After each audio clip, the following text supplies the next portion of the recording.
Well, I got something different planned for you today, something you'll probably like, something a little more than my typical podcast, and this is Caleb Jones, and this is the Alpha Male 2.0 podcast.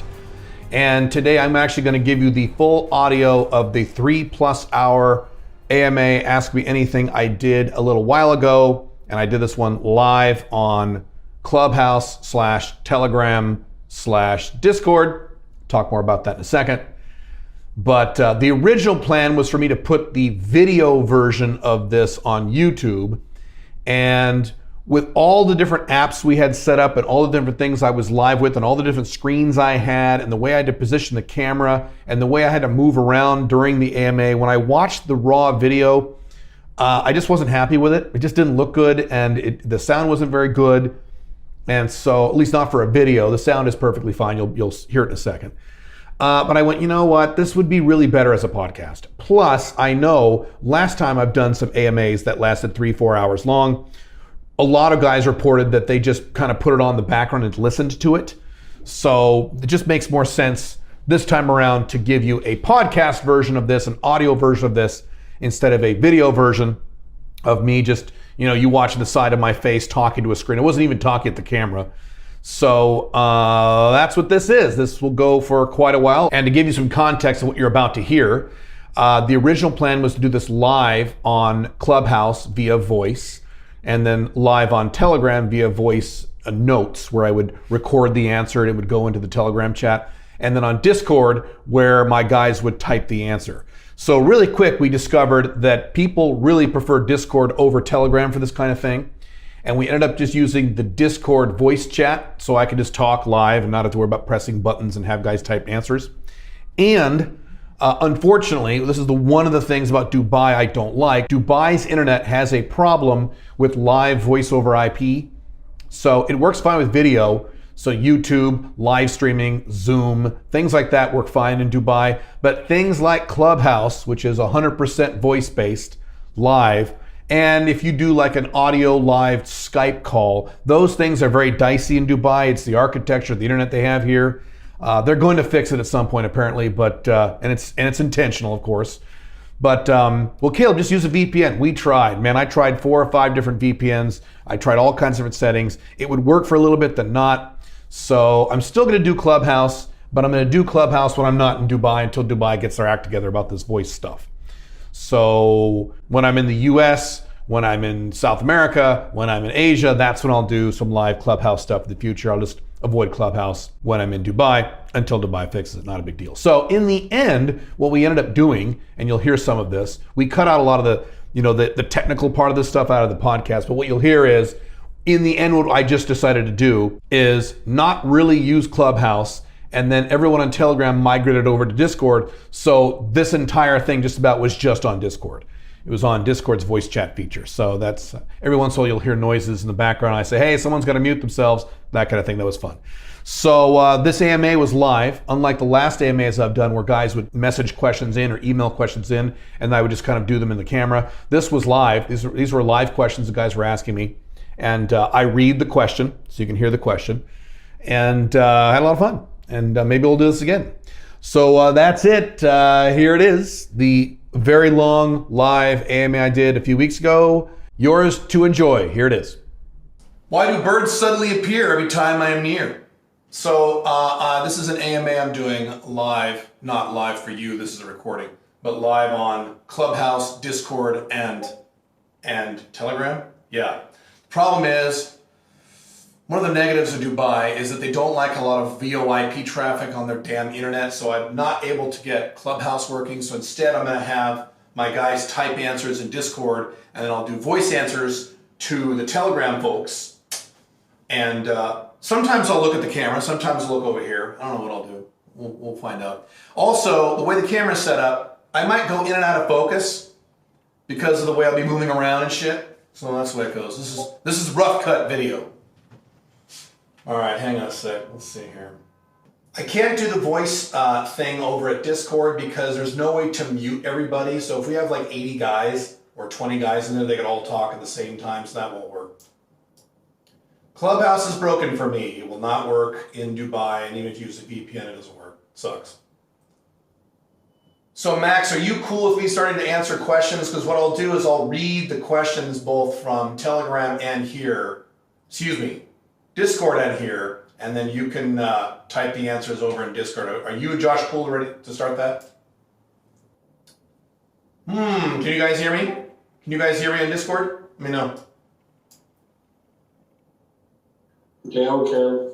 Cool. All right, just stay muted. Cool. Okay, now I'm going to see if you guys can hear me while I record my voice into Telegram on the same computer. We'll see. So Bill Buckner, you're right. We're doing that now. So we're in Discord and we're in the voice chat. So did you guys just hear me say you're right, Bill Buckner? Did you guys hear that in Discord? Yeah. Cool. Yeah, I heard it. All right, cool. This is a lot better. Yay. All right, great. All right, let's see here. I'm going to scroll to the top. And I'm going to start with Porma. Great name, Porma. What is your opinion of finding online work to do via freelancer websites like Fiverr as a location-independent income source? That's a very good idea. The problem is Fiverr has a downward pressure on the amount of money that you can spend. So, actually, I didn't hit record. Hang on a second. I'm going to start over. So I got to get in the habit of this.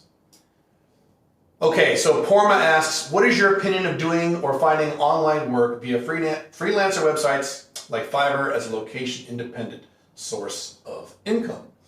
That's a great idea. The problem is that Fiverr has downward pressure on how much money you can charge. So you're gonna have to really bust your ass to make any real money on Fiverr. Now, if you're one of those guys who lives in Thailand or Chiang Mai or Philippines, you know, it's real low cost of living, you just need like $1,000 a month to live and that's all you're cool with and you're happy with that, then you might be able to make that work. But beyond that, you should instead focus on sites like Upwork, where you can charge a little more money, especially if you're niched and things like that. All right, serious question. Should you let your MLTR, OLTR suck another guy's dick? How do I handle that? MLTRs and OLTRs are different, so your MLTR can do whatever she wants. There's no rules with MLTR. You can tell her, you can't say, look, MLTR, you can't do da-da-da-da-da-da, because it's your MLTR. She can do whatever the fuck she wants. You can do whatever you want, and if you don't like her, you can dump her. OLTR, in my opinion, outcome independence, you shouldn't care. As a matter of fact, the odds of you getting an STD from that kind of stuff is even lower than through vaginal sex. And so it's not a big issue to me. If it is a big issue to you, then that is one of the rules that you would specify during the OLTR talk. You would say to her, and I wouldn't say this to my OLTR, but you'd say to her, hey, I have a weird thing about you sucking other guys' dicks. No dick sucking. You can have sex, but no dick sucking. You know, wear a condom and blah, blah, blah. Then fine. And then that's something you negotiate with her. If she says, fuck you, I love sucking guys' dicks. No. Then you can make that decision on whether or not you want to have her as an OLTR. And so, but again, I'm going to go back to the default, which is minimum number of rules in an OLTR relationship. The more rules you're going to have in an OLTR relationship, the more problems you're going to have. So you don't want to do that. Okay. Gentlemen, if you're joining, please mute your mics so everyone can hear Caleb's. Well, can you mute them? Can you mute them? Because a lot of guys are not going to be muted. Can you mute them or no? If I can find them, I can mute. Okay. Yeah, just keep scanning around because I know guys are going to forget. That's the problem with voice chats. Unless there's one button I can click to mute everybody. I don't think so. All right. All right, let me go over to Telegram here. Where's Telegram? Okay. Do we have any questions yet on Telegram? I don't think so. Here we go. Okay, Telegram question. Question, what are some things I can do to reinforce consistency as I develop my time management skills? You start slow. You take it very easy on yourself. So if you are already a time management whiz, then you can set objectives like I can, work 4 hours straight and don't take a single break. You won't be able to do that if you're new at this. So if you're new at this, go slow. Maybe set a timer for 45 minutes and work for 45 minutes, then take a 10-minute break or a 15-minute break or God forbid a half an hour break. Put a timer on that and then go right back to work. Just go easy on yourself. Instead of saying, because guys do this, I need to work 10 hours straight, 6 days a week. You're not going to do that. So maybe set a goal for 3 hours of real hardcore work in your business, especially if you have a job. in your side business and start with that and then slowly rack yourself up. Don't start with big giant goals. That's not going to work. All right, I'm going to go back and forth between Discord and Telegram. So this is Discord now.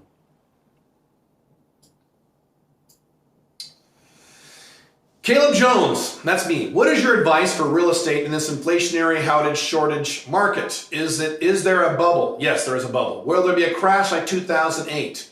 Yes, but it will not be as sharp as that, but there will definitely be a crash, yes. Should I buy, hold, or sell? That is a very complicated question. So I have friends of mine, libertarian buddies, who have more money, guys in my circle, who are doing things like, they're going to like, this is great. They buy a house, if they can buy a house cheap, and they put a 30-year mortgage on it at 2, 3, 4% interest. And they're assuming that interest rates are going to skyrocket and inflation is going to skyrocket, and they'll basically end up with a free house. And if it doesn't, they're cool with foreclosing on the house and just handing the keys back to the bank. So if you're going to do something like that, then sure. If you're not willing to be that creative and that flexible, can the camera see me? Yeah. Then don't do that. Then just stay out of real estate. Don't make any major differences right now. Buy, hold, or sell. That's not a question I can answer without knowing your specific region, and I don't know every region of the United States. I'm getting at the point now where I know real estate better outside the United States than I do in the United States. But the bottom line for real estate right now is to be very, very careful. And if you don't know what you're doing, don't do anything. Stay out of it.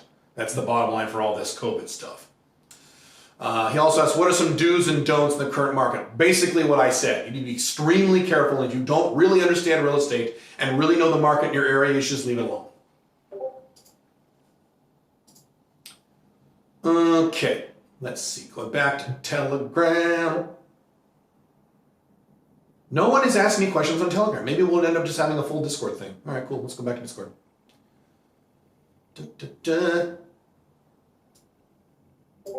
Caleb, what is your goal weight and body fat percentage? So the first stepping stone goal weight I have for me, so let me put this in context, because whenever you talk about these numbers, you've got to know a few things. You've got to know how tall a guy is. I'm 5'10" and a half. You got to know a guy's build. Is he large or small? I'm big. I'm a big build guy. What else do you have to know? I guess those two things. So my objective is to get down to 195 pounds, which is what I weighed in high school. And I looked pretty damn good in high school. I had a decent muscle mass in high school. I lifted a lot of weights in high school. Now that was, what, 30 years ago? I'm almost 50. I'm 50 in a few months. So that was 30 years ago. So maybe I can weigh the same thing I weighed in high school and still look like shit.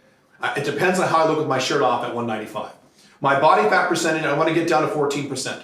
And my goal is to maintain 14% for the rest of my life. If I can go lower than 14% someday, then I may try that, but that seems like a lot of goddamn work. Guys who are my age, late 40s, 50s, at like 9%, 8%, work really, really, really hard. And I don't think I want to work that hard, not at this age. So I think 14% is a good healthy weight. But again, that's a level I will get to, so 195 or 14%, and then evaluate how I look there, particularly without my shirt on, once my chest is healed. And then I'll make the determination. If I might think I'm just fine at that weight. I carry my weight pretty well. So even when I was very heavy, when I was over 250, women who I had sex with, I would tell them I weighed 250 pounds. They said, really, you do? You don't look that heavy. I mean, I was chubby, and they said, look, you're chubby, you got some chub. But so my body shape just tends to carry the weight well. So maybe I'll be perfectly fine at 195 in my opinion. And if I'm not, then I will keep going and I'll do another 10 pounds to 185 and see where I go from there.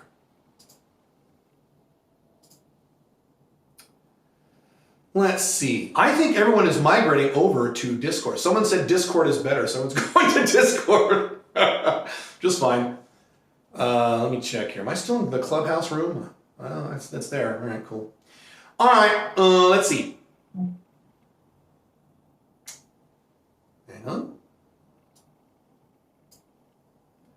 Okay. If you do not have a job being a young man, is it better to focus both finding a job and creating a location-dependent business, or focus one by one? Depends on your financial scenario. So if you're really hurting for money, you can't pay your bills, then fucking hell, forget about starting a business, please, and go get a job so you can pay your bills. occasionally I'll get emails from guys that say, hey, I'm starving and I need money and what business should I start? No, dumbass. Don't start a business when you can't pay your bills. Get a fucking job. Don't even worry about a business right now. Get a job, get stable, get to zero so you can pay your bills and you can breathe, and then you can focus on building a business. Now, if you're a guy where you're living on let's say you have tons of money in savings, some guys do, and you don't really care, you're living off your savings, you can live another year and a half and you're not in a big rush, then fine, go ahead and start a business. If you're the kind of guy who lives at home and your parents pay all your bills or what have you, or and that kind of, which is not a scenario you should be in as an Alpha 2.0, but whatever, then fine, go ahead and start a business. So that really depends on your living situation. Let's see. I actually got a question in Telegram. Holy shit, here we go. Okay, Telegram question. Are rental properties a good inflationary hedge? Can you keep raising your rental rate as inflation increases? You can keep raising your rental rate as inflation increases, right? That is correct. You can, but again, you need to be very, very, very careful about where you're doing it and under the conditions under which you're doing it, how much debt you have and all that stuff. So just be very, very careful. But the answer is yes. If you are very careful, you can make a lot of money in real estate in an inflationary market. But it's almost speculative. You got to be really careful about that.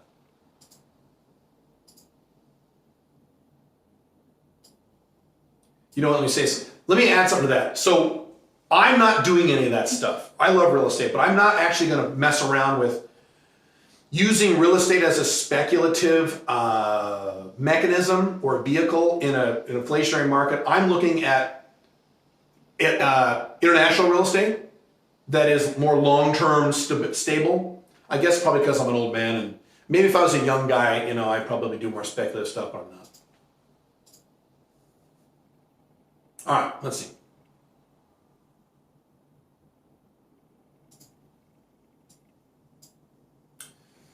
Hello, Caleb. Hello, Julian. Is Malaysia a great country for both residency and business opportunities? Yes, and yes, and yes. My buddy, Andrew Henderson, Nomad Capitalist, we were on the phone for 3 hours and he was trying to convince me to move to Malaysia instead of Dubai. He likes Dubai too. But he said, dude, you should move to, this is before we started talking about Dubai actually.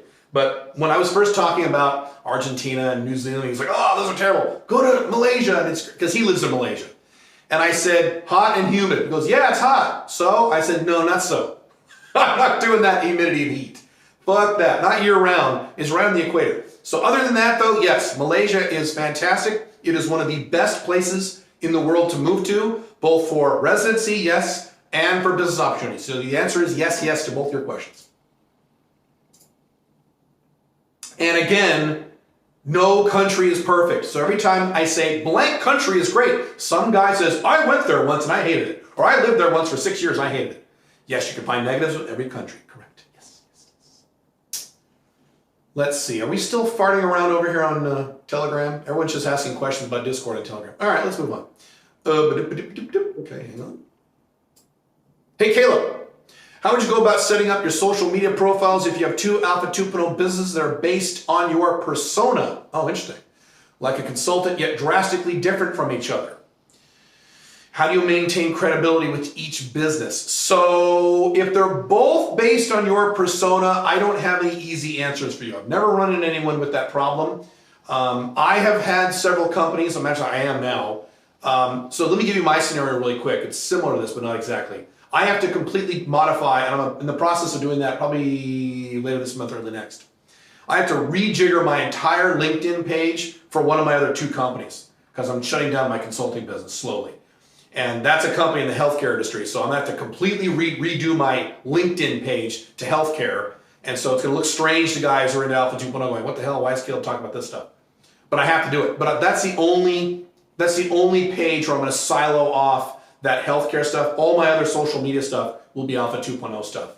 So that's how I'm handling it. Although this business is really not based on my persona. And that's kind of the point, my other companies. So that's the best you can do really, is you can have separate, social media pages or designate each social media platform for a particular business. For example, if you're a business consultant and a dating coach, I can relate to that, then maybe what you do is your LinkedIn page is your business consultant stuff, 100%. And then your Instagram stuff is your dating stuff. Make sense? So you can use each social media platform for each persona, or you can double up on both of which are complicated, but they can work. So that's an interesting problem you have. Have you ever used any emotional release techniques like EFT, PEAT, or some similar therapeutic modalities? Man, you're using terms I've literally never heard. Emotional release techniques. So I have no idea what you're talking about. I have an idea of what you're talking about because my dad was a psychologist. The answer is no, because I don't get really mad. I think you're asking about things that would prevent me from getting mad, so I meditate on a regular basis. But that's about it. I exercise a lot. If you meditate, if you exercise 5-6 times a week, and you get plenty of sleep and drink plenty of water, the odds of you really blowing up at somebody are pretty low, or much lower, although I understand some personalities are more hot buttonish than others. My dad, I think I mentioned this before, my dad, maybe I haven't told this story, but my dad was a psychologist. So growing up, when we were really little, in the early 80s, he would gather all five of us kids, and would bring us in the living room. He had this piece of hose, like this 3-foot long thing of hose that he cut. And he said, okay, now children, now whenever you get really mad, you need to express your anger. So what you do is you take this hose and you beat the shit out of this couch. You start whacking the couch really hard. And we're like, what the fuck? He's like, it's really good. It's really good for you. Now the problem is that was pop psychology from the 70s. They later learned that when you do that, you just get more mad. But anyway, he was trying his best. But the answer is no.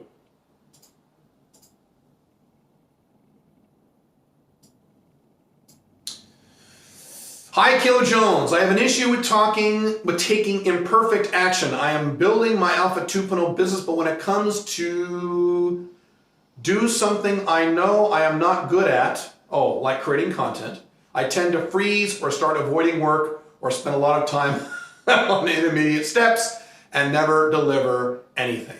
Okay, it's what I said earlier. It's kind of a repeating frame or theme here. You need to be easy on yourself. Force yourself, but force yourself to do something easy. So if you're really bad at creating content, you say to yourself, for the next 10 minutes, you set a 10-minute timer. 10 minutes, I'm going to sit there and fucking create content even if it sucks. 10 minutes. And when this timer goes off, I can go, oh, thank God that's over, and I can do more useless work. Okay? And then maybe a little while you do another 10 minutes. And then you do another, now this time you do 15 minutes, and you slowly build up. That's how you do it. Also, as soon as you start making money, the very first thing you need to outsource are the things that you're bad at. So if you're bad at creating content, once you start making money, your very first priority should be to hire people to create content for you. Cool? Very important. But if you can't afford to do that right now, you got to do it yourself. That's how you do it. Easy, slow steps that you force yourself to do. To piggyback on the real estate question, what are some of your favorite markets outside the U.S. to look for investment property? Southeast Asia, Southeast Asia, Southeast Asia, Southeast Asia, Southeast Asia, Southeast Asia. My particular favorite in Southeast Asia is Cambodia. Cambodia is a little rough for most people and a little risky for most people. That's my #1 spot. I am also surprisingly, seriously looking at Dubai right now because Dubai has been in a depressed real estate market and it's going to roar back really quick. It already has started. So that might be just easier to get something here in Dubai as well. Other real estate markets, I love farmland now, so that's not necessarily real estate, although it's a type of it. Farmland in South America. Farmland's gonna be huge. What's his name? One of my mentors who's been talking about agriculture forever. Jim Rogers has been talking about this forever. And so farmland in South America is good. There are various other little spots, but those are my favorite. I'm gonna zoom in the words because I'm old. There we go. Okay. Hey, Caleb, Jose for SMIC. Hey, dude. I'm thinking about moving to Dubai. Cool. I read there's 3 guys for every woman. I don't think that is. Oh, well, so here's the deal. His question is, would that affect your success following the Alpha 2.0 dating paradigm? So the reason for that is all of the construction workers and blue-collar guys who are being shipped in from Pakistan and India, and I don't think it's 3 guys, I think it's 2 point something, maybe it's closer to 3, I don't know, I should look that up. So, in other words, those guys, generally speaking, are not going to be your competition anyway, particularly if you are obviously Western looking. You don't have to be white necessarily, but if you're Western looking. So it's not as great as it sounds. #1. #2, Dubai, unfortunately, is a city very similar to LA, so there's a lot of SMV shit here in Dubai. You can certainly get around it. There's ways of getting around it, but that paradigm is more present here than it would be like in a typical city like, I don't know, Denver, Colorado or something like that. But does that mean you could possibly do well in Dubai? Yes, you can. You can. That is true. But just be aware of those two things. No country is a paradise for this stuff. And frankly, I've told people, I said this on my Dubai video, I think. If your primary objective is to bang hot chicks, there are better countries to move to than Dubai. Now, if you're thinking about moving to Dubai, my guess is your priorities are also things like taxes and business. So if it's a kind of a potpourri of different things like it was for me, then fine. Good question. I am not skilled at anything that I can do online. Should I start with affiliate marketing / copywriting? Yes, or perhaps e-commerce. Well, that's a very broad thing. Yes, if you have no idea where to start, do affiliate marketing. Fuck yes. Do that. That way you don't have to do anything. You don't have to make any content. You don't have to build anything. You don't have to invent anything. It's fucking great. I know guys who make $40,000 a month. Literally, $40,000 a month doing nothing but affiliate marketing. They have never written a thing and they've never designed a thing. It's purely just selling other people's stuff. You can start with selling my stuff. You don't have to. Hey, Max, can you mute somebody? I hear somebody. Let's see. Max or Josh? Let's see. If you are anticipating a steady climb in interest rates in the near future, over what time scale? What time scale, no one knows, and I don't know, and no one else knows. What specific strategies do you have to use to maximize this gain? That's very complicated because in the United States, interest rates are tied to a bunch of other things, including things like the stock market, the currency, and a bunch of other things. My default advice and what I am doing is focusing on the things I know for a fact are going to do well in the future, which is precious metals and cryptocurrency.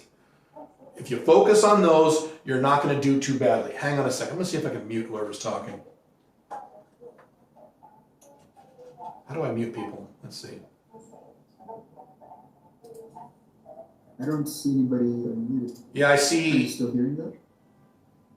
What? Oh, now it's gone. I see one person unmuted. One more person at the bottom.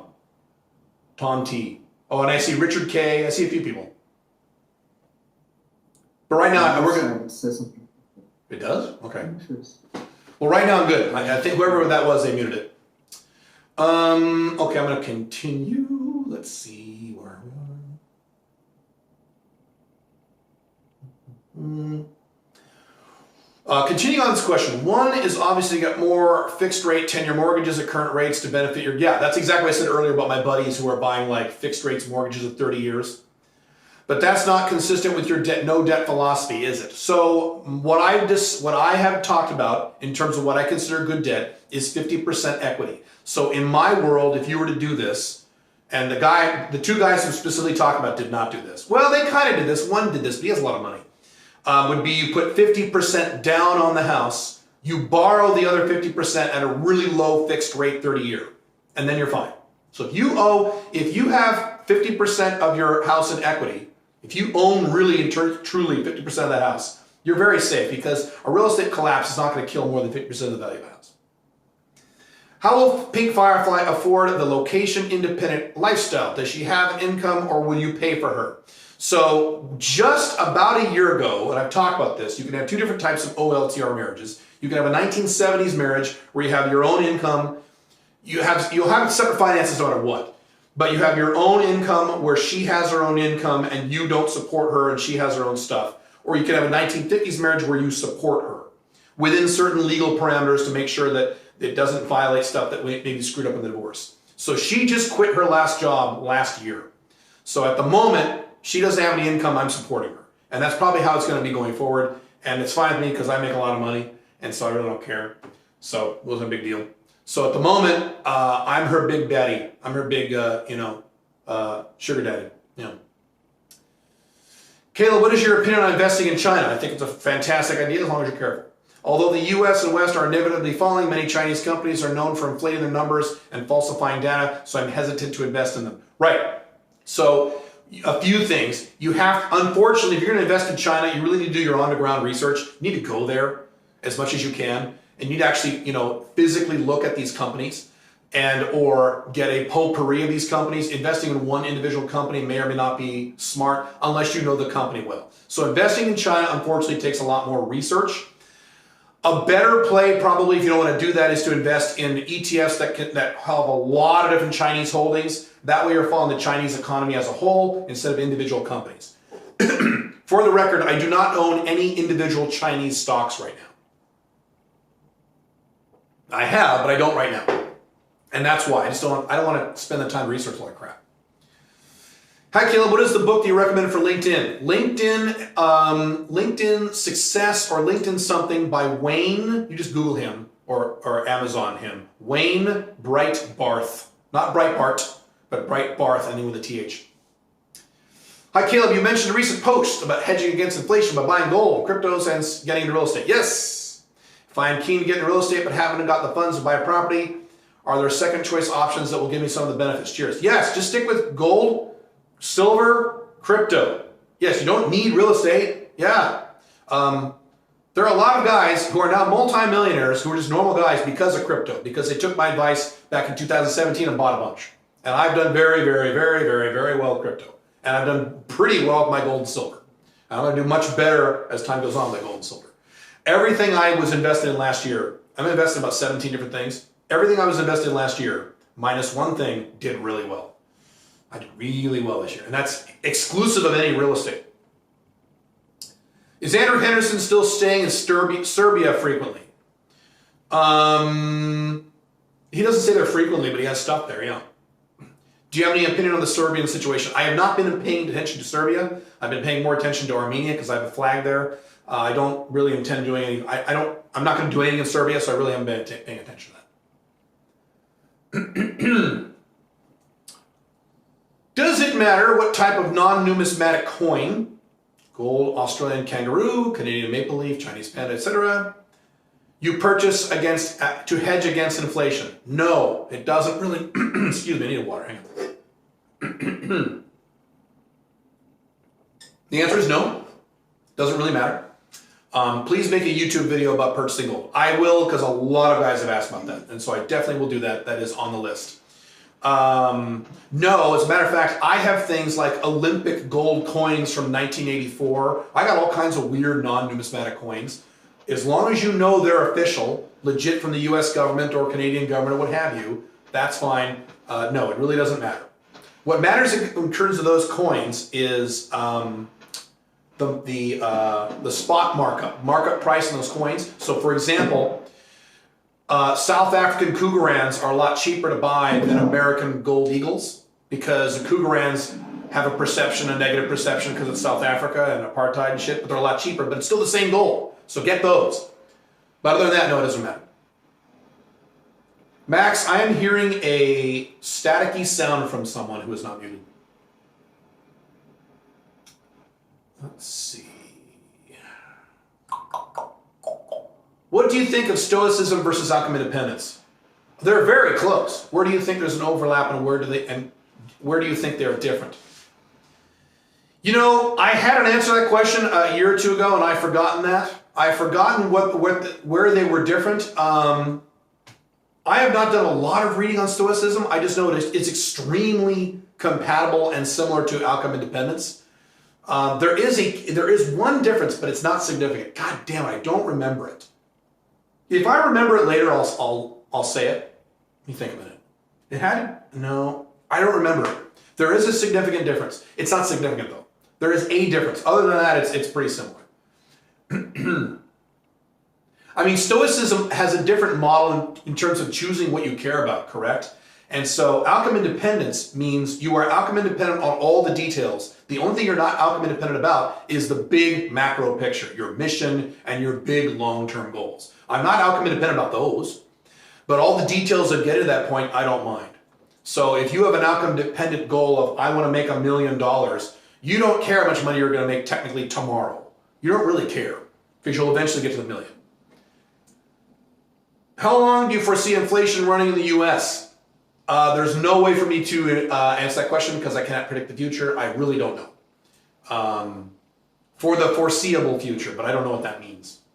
Will they eventually raise rates or just keep inflationary market going indefinitely until it collapses? They will not raise rates. They will do everything in their power, the elites, the American elites, will do absolutely everything they can think of to not raise rates, because the split second they raise rates, America's fucked. The economy will collapse the next day. So, and they know this. It's the only thing keeping America alive. America is a dead corpse. It's a zombie flopping around the table, and they keep shooting, cocaine into it to make it flop around, and that's, these 0% or near 0% interest rates, plus money printing and things like that. So no, they will move heaven and earth before they do that. That is the last thing they do. And when they get to the point where they have to raise them, I don't know what will happen. That's a really interesting question. I know they're in big trouble. That's why I don't live there anymore. Next question. Any reason I shouldn't ask my parent to co-sign on a mortgage? Yeah, I can think of several reasons. I started my Alpha 2.0 business, sales, and making good money, but I don't have 2 years of tax returns with it yet to get the mortgage myself. So I don't know how old you are. If you're a younger guy, that might make sense. And if that's the case, you need to refi that thing as soon as you possibly can within 2 years. So if you were to do that and you're a young guy just getting started, fine. But the objective would be to get them off that mortgage as fast as humanly possible. 2 years, 3 years, 4 years, set some kind of goal so you can refinance that and get them off the mortgage. The last thing I would want is my parents on my mortgage. I don't have a mortgage, but you know what I'm saying. Which came first, your mission or determining the niche for your Alpha 2.0 business? My mission came first. My mission was not as clarified as it is now, but my mission came first. I wanted to help men, and I wanted to help a segment of people. I didn't want to help the whole world because I could tell back then the world was headed to the wrong place. So I don't want to make the world a better place. I never gave a fuck about that. I wanted to help a narrow group of people, a narrow niche. I need to use those terms, but I wanted to help a certain type of person do really, really well. And I had this deep feeling in my head that it should be men, because women are very, very different. They're on a whole different path than men are, as I've talked about. Hi, Caleb. Your advice about hormones is very important. Thank you. Unfortunately, the many endocrinologists I have seen think otherwise. That is correct. Many too, and I've talked to them. I'll talk about them. I was able to talk to one into testosterone replacement therapy, even though I am in the normal range. Well, I don't know what normal means. If your doctor says it's in the normal range, I don't believe him or her. So give me the number and I'll tell you if you're normal. That's what doctors do. You give them normal numbers. Hey, my testosterone's at 420. Oh, that's normal. No. However, when my estradiol levels spiked, he would not prescribe something to limit it, like an anastrozole, and took me off the hormone altogether. Get a new doctor. He sucks. He's terrible. That's exactly what happened to me. That is extremely normal and regular for men. You need to be on Arimidex or anastrozole, at least a little tiny bit, or something equivalent to that. That's just ridiculous. Trying to perfect my hormone levels has been a nightmare because your doctor sucks, dude. Your doctor fucking is a piece of shit. Get a new doctor. I live in a country with social and private medicine. Okay, I know to avoid social medicine for the obvious time-wasting reasons. I live in a city of 2.5 million and a metropolitan area of 12 million, so there is likely some doctor that will play ball. Yes, absolutely there is. A metropolitan area of 12 million? That is far bigger than Portland, Oregon, where I used to live and found my doctor. Oh, well, he didn't live in that area. Because you can find other doctors in your region, but not necessarily in your city. I would appreciate any insight you have to find the kind of doctors that you and others have used. So, here was, I don't know what country, you're probably not in the United States. Damn. If you're not in the United States, I was about to recommend my doctor because he can point you in the right direction, but he's only American for American folks. The rule of three. The rule of three is you have to go through 3 experts to find the one you like. So the first person you hire or start working with will probably be an idiot, and you assume that in advance. Every time I hire someone or bring on an attorney or an advisor or a coach or a doctor, it doesn't matter, I assume that person's gonna be a fucking moron. I have to fire him and get to the second person. And then I assume that person's gonna be a fucking moron and fire him, and then I go to the third person, and the third person usually works out. Sometimes you don't have to go through all 3. Sometimes it works the first one or the second one. You have to do that. Just go through that process again. You need to hardcore interview doctors before you hire them. Many, many, many probing questions. And if they give you shit about, well, you don't really need it, you're in the normal range, that's not a guy you hire. I have a feeling you hired someone because it was easy. That's my guess. And in terms of doctors are fucking terrible about this. Just recently, last year or 2, I was at a doctor's office, a normal doctor, okay, woman, and I had to write down, all the prescriptions I was on. I'm not on any prescriptions, but I had to write I'm on TRT. I'm a little form, and she goes down my form, and she sees TRT, and she says, you're on TRT, this is how she says it, you're on TRT, you realize you're at an increased risk of stroke, right? And she said it like that, like, oh my God, you're on TRT, fuck. And I said to her very calmly, you mean because of increased red blood cell count? Correct. That's why every 5 months I donate a pint of blood to keep my RBC levels below 50. And she goes, oh. You've got to get the information on this stuff, and you have to be confident with your doctors. Doctors are fucking morons when it comes to this topic. And just assume that in advance. Did anybody here purchase Caleb's consulting course? I purchased it. Is there any video stream for this AMA? No, but I'm recording this and it'll be on YouTube in a few weeks. There's no live video stream. I barely wanted to do live audio. I really don't want to do live video. Now, maybe someday I will, because I know people like it, but this one is not. Caleb, I have a system down pat for headhunting sales research using LinkedIn Recruiter to find good candidates. Cool. I'd like to hire an assistant to do this manual research for me, but I have been hesitating. I'm afraid to share my LinkedIn password with them. Well, here we go. Or I would have to get another license at $350 a month. Blah, blah, blah, blah. How would you handle this? Maybe a virtual desktop environment that is recorded, or am I being too paranoid? Should I just eat the cost and have them work from their own LinkedIn profile? I don't understand about the cost. Or I would have to get another license at $350 a month and have them work their own LinkedIn profile. You will never get anywhere in business if you're terrified about sharing your passwords. You need to get over that emotional hurdle. You will never grow, you will never scale, and I'm sorry, you're basically fucked. You're going to have to trust. Just monitor them for the first few weeks. Pay attention to what they do. And if they post a big link on your LinkedIn profile that says your name, Joe, has a small dick and has AIDS and no one should have sex with him, you go, oh my God, you go in there, delete it, and then you fire that person and you fucking get over it. Not a big deal, outcome independence. As always, if you just want to make 30, 40, 50,000 a year under the Alpha 2.0 minimums, then do whatever you want. But if you want $75,000 a year plus, you're going to have to get help, and they're going to have your passwords. All of my passwords, everything I'm on is in the hands of other people on my staff, with the exception of my secret, super top secret email account that only 5 or 6 people have. And my banking. No one's getting my password to my banking. Other than those two things, everybody has passwords to everything. Fine. Don't care. I like money, so I'll do it. Hi, Caleb. Love your work. Cool. Been putting your old techniques to work for great success. Cool. If you get a date from the social circle game or a former coworker, do you follow the same model of a quick first date? A few days later, a second date at your home for a quick lay, or is this system different? Social circle game does not necessarily require the first date. Okay, you can go right to the sex if you want, particularly if she's well under the age of 33. If she's over the age of 33, as usual, you'll probably have to go on a first date and then a second date. But if she's 24, 18, 25, she knows you, this is a social circle thing, you could just say, hey, come on over, let's hang out at my place. Let's just relax. Don't say Netflix and chill. Yes, you can often just skip that. What is your dating to getting laid ratio? Actually reverse those. Getting laid to dating ratio? So it depends what you're talking about. I don't know what dating means. If you're talking about swipes or first dates. So before I started doing Sugar Daddy Game, I started implementing that. I slowly started implementing that into my system and mixing that together. Before that, it was 50% first date to getting laid. So if I scheduled 2 first dates, I knew almost for a fact I'd had sex with one of them, which was really good. Good for me, because I started out at 10%, then I got to 20%, then 30%. I finally got to, I lingered at 30, 40% for a long time. I got to 50%. Sometimes it's 60, but 50 was kind of the more reliable number. Sugar Daddy Game is a little different because your odds are higher because they think they're getting paid or they are getting paid. So I won't include that, but that was the ratio before I started. If you don't count my Sugar Daddy stuff. What is your policy on letting your male friends smash your FBs, MLTRs?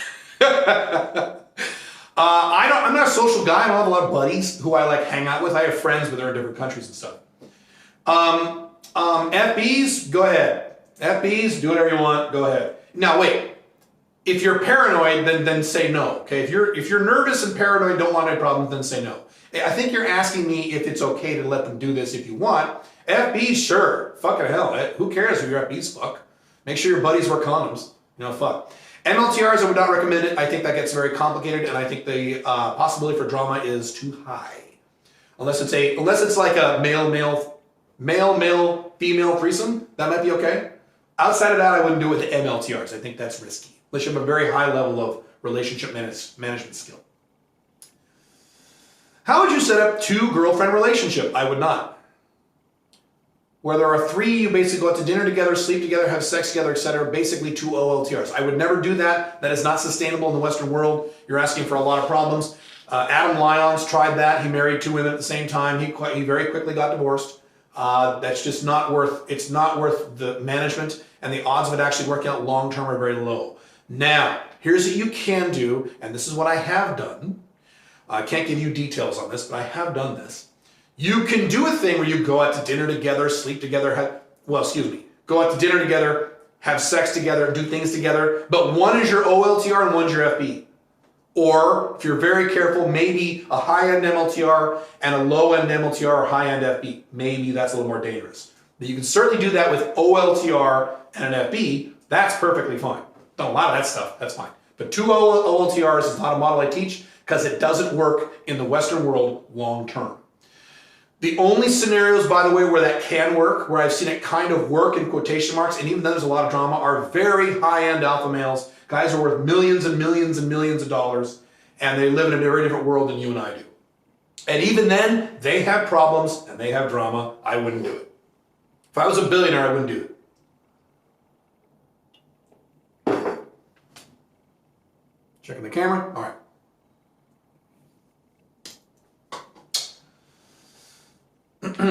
Thanks for the answer, Caleb. You're welcome. I don't know which one you were, though. Here's the second question, which I've been wondering for some time. In an open relationship, how can one just ignore letting other men have sex with your partner in an OLTR? Isn't that a form of disrespect? That is societal programming. Be aware of what you're saying. To oneself, if your partner chooses some random dude that smashes her and spreads the rumors like all guys do. I see what you're saying. I am not going to have an OLTR yet since I'm in my mid-20s. Good for you. Excellent. But wondering for the future. Several answers to that question. Number 1, what is your alternative? Anytime anyone says, I would never do an OLTR, and I know that's not what you're saying, but it's similar.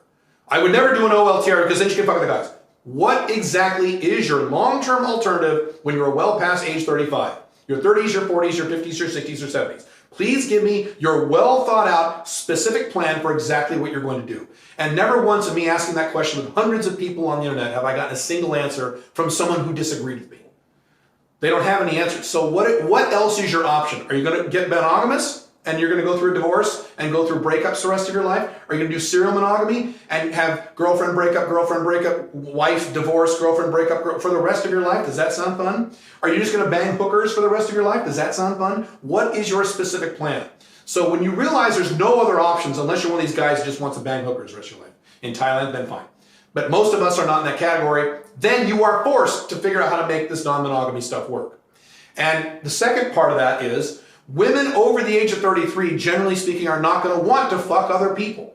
Now, if your OLTR is an 18-year-old girl, which she shouldn't be, as I've discussed, she's going to bang every dude in town, whether or not she's an OLTR. If she's 45, do you think a 45-year-old woman's going to want to go on Tinder and hook up with random dudes? They don't do that. They don't do that. And if you want to be married, ideally, theoretically, you want to be married for the rest of your life, right? So that means that the woman you marry is going to be in her 30s, then 40s, then 50s, then 60s. This is a long-term thing, right? So right now, you're in your 20s, you're thinking about girls who are 23, and you're thinking if you made a 23-year-old your OLTR, which you shouldn't do, yeah, she's going to fuck other guys. There's a reason I married a woman who was in her mid-30s, and I had that in my head before I ever met Pink Firefly. I wanted to marry a woman in her mid-30s because they're easier to manage in an OLTR respect, because I know a woman in her 30s, post that age of doom, age 33 ASD, is not going to want to go to bars and clubs and Tinder and fuck random dudes. I wouldn't have to manage that. That was right. So there you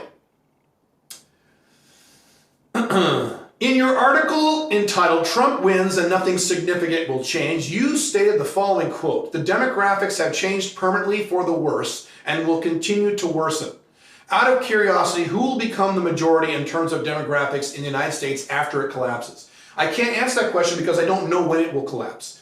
I do know that in a few years, white people, if you're talking about races, white people will be less than 50% of the United States in, what, a decade or two? I forget the numbers. I don't know if you're talking about racially or you're talking, I guess you're talking about racially in terms of demographics. To me, that is irrelevant because most white people in the United States are left-wingers. So as I've talked about many times, the United States is dominated by three groups of left-wingers. You have the corporatist left, people like Hillary Clinton, Joe Biden, etc., Barack Obama. You have the progressive left, people like the Young Turks and, you know, all these internet people, guys on the internet, Kyle Kalinske, Bernie Sanders, guys like that. And then you have the Trump supporters. Yes, they are left-wingers. They didn't mind at all when Trump was spending trillions upon trillions upon trillions upon trillions of dollars faster than any other president in American history pre-coronavirus.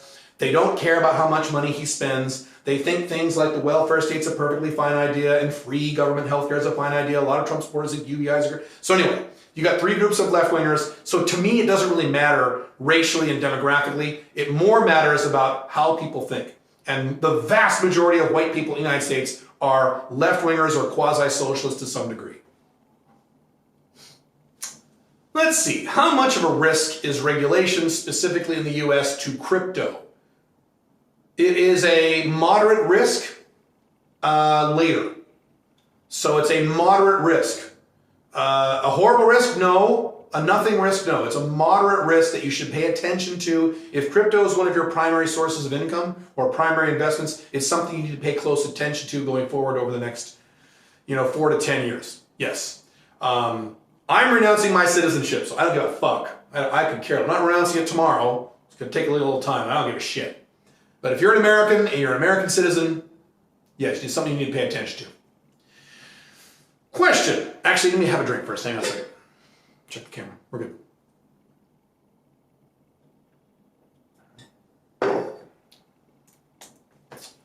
Okay. Oh, hi, Henry. I'm high income in Colombia. I want to be a beta male. I want to be a beta male? Been talking to a girl for 3 weeks. I try to see her 2 times a week. She is a lawyer. She's a lawyer and busy. Any beta male tips for getting to marriage and living together faster? I know it's complete opposite, but I want that. No, Henry, bad boy. No. Go to your room. No. I know I might have one-itis, not might. But I'm set on this one and I want to get to living together fast. Henry, I know how old you are. You are not ready. You are not ready. I love you. Take my advice. Don't be a dumb fuck. Don't do this. Wait till you're 35, okay, to move in with her. Well, let's see. Wait till you're 35 to get a girlfriend. Wait till 30 to get a girlfriend. Wait till 35 to move in. I know you're not going to do that. And no, because no one does that. You're not ready. And you think you like your life now. Wait what happens when you move in with her and wait 2 or 3 years and find out how much you'll hate your life. I don't care how cool she is. Let's see. What is your way of networking? Is there any particular way you tend to approach people? Or what are the mistakes that should absolutely be avoided? Are you talking about, I guess you're talking about business networking? So yes, there are some mistakes. Talking all about you. So the best way to network, and I have some experience here, especially when I was doing hardcore consulting, is that you go to people offering help. How your frame when you meet people in a networking environment, how can I help you? What do you do? What does your business do? How can I help you? Can I refer people to you? How can I help you? You start there. What most people do when they network is they want to sell their shit, which is the wrong attitude to have. Good question.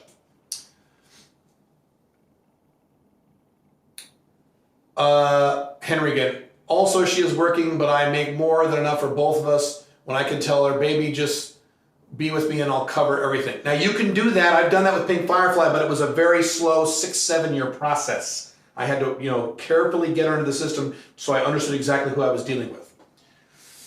All right. How do you find purpose at 26 if you've already accomplished all of your goals? This is Henry again. You have not.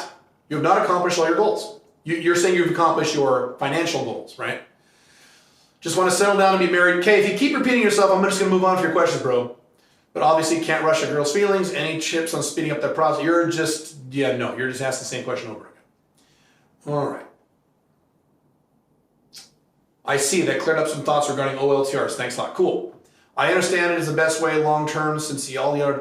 This is the guy originally. I understand this is the best way long term since all the other alternatives suck. However, aren't you like worried about pink fireflies since there are really rich people in Dubai? No, I am not worried about pink firefly leaving me. That is not my concern. If we ever got divorced, it would be me leaving her. We would be an exception to the rule. Pink firefly's biggest fear in life. Literally, this is her biggest fear in life, is that she'll give me drama and I'll leave her. She has a good deal being married to me on many different levels. So, no. I'm not concerned about this at all. I'm just not. Let's see.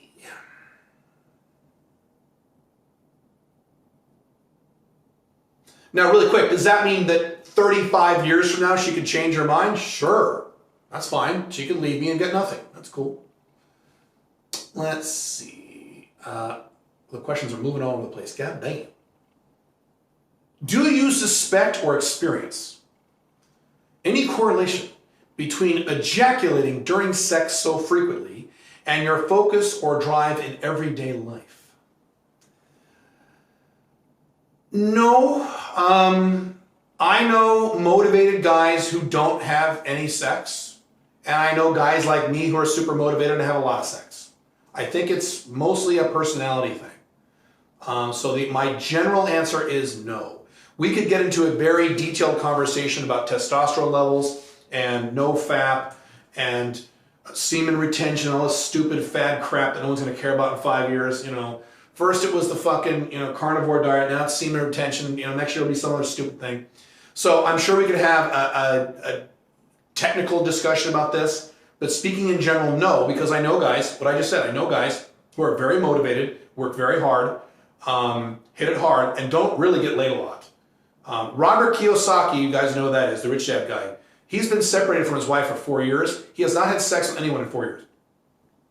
Right. Or anyone other than his wife. They don't have sex anymore because she said, you're a toxic male after 15 years of marriage. Isn't monogamy great? So, and he's a motivated guy. So there you go.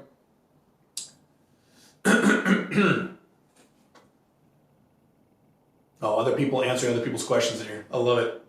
The rich dudes in Dubai are flying women out. That's awesome. I love it. Ever wonder why the IG Thoughts vacation there? Oh, there's definitely a reason. There's a lot of Instagram girls here. Yee-hoo. Let's see. You say culture is shift away from the masculine toward the feminine. That is correct. That is not my opinion. For example, you see less masculinity in movies starting in the 1990s. Correct. I think I recall something from your book also about society telling women that it's bad to be feminine. I'm a right winger. I'm not a red pill guy like this. But there are women who say, you know what? I don't want to have a job. I don't want to go to college. I want to find a good man and I want to get married and be a mom and raise children. What will the other women tell that woman? You know the answer, right? So that's a feminine desire. The masculine desire is, fuck kids, go out in the business world and work and bust your ass and be an attorney and pay your own goddamn bills. Now there's nothing wrong with that. Again, I'm not a traditional conservative. I'm not a right winger. I'm not that kind of red pill guy. I'm not a Jordan Peterson guy. I think it's fucking great if women want to make their own money. Great, bitch. Make your own money so you don't have to pay for it. Wonder-fucking-full. That's awesome. I'm just saying that is attached to a whole slew of other feminine behaviors that are not attractive to other women anymore. So watch a bunch of women where a woman in the United States now, in a hardcore Western, like Scandinavia, Germany, United States, Toronto, Canada, where some women are sitting in a room and a woman walks in wearing a dress. A dress. Not jeans, not cool pants, a dress. And you can see this fucking bitch. Why is she wearing a dress? I've seen it happen. That's why. Trying to keep this broad so it doesn't become a coaching question. All right, I will be the judge of that, Chris. For young 20s, do you recommend taking a high-paying job well into six figures that has a high time commitment, or a lower-paying job that has a low time commitment and would allow work on and out the Tupelo business? I'll tell you what I would do if I was in my low 20s. I would take the high-paying job and I'd be out of there in 2 years or 2.5, and I would just bank all that fucking money. I would live at home with my parents, or even better, live in a terrible studio apartment. I wouldn't have a car. I would live very simply. I'd live on less than $1,000 a month. I'd take the high-paying 6-figure job, 2 years, 2.5, something like that, and I would bank all that fucking money, and then I'd quit that job and then start my business. That's what I would do. Getting a dog in Colombia, good or bad idea?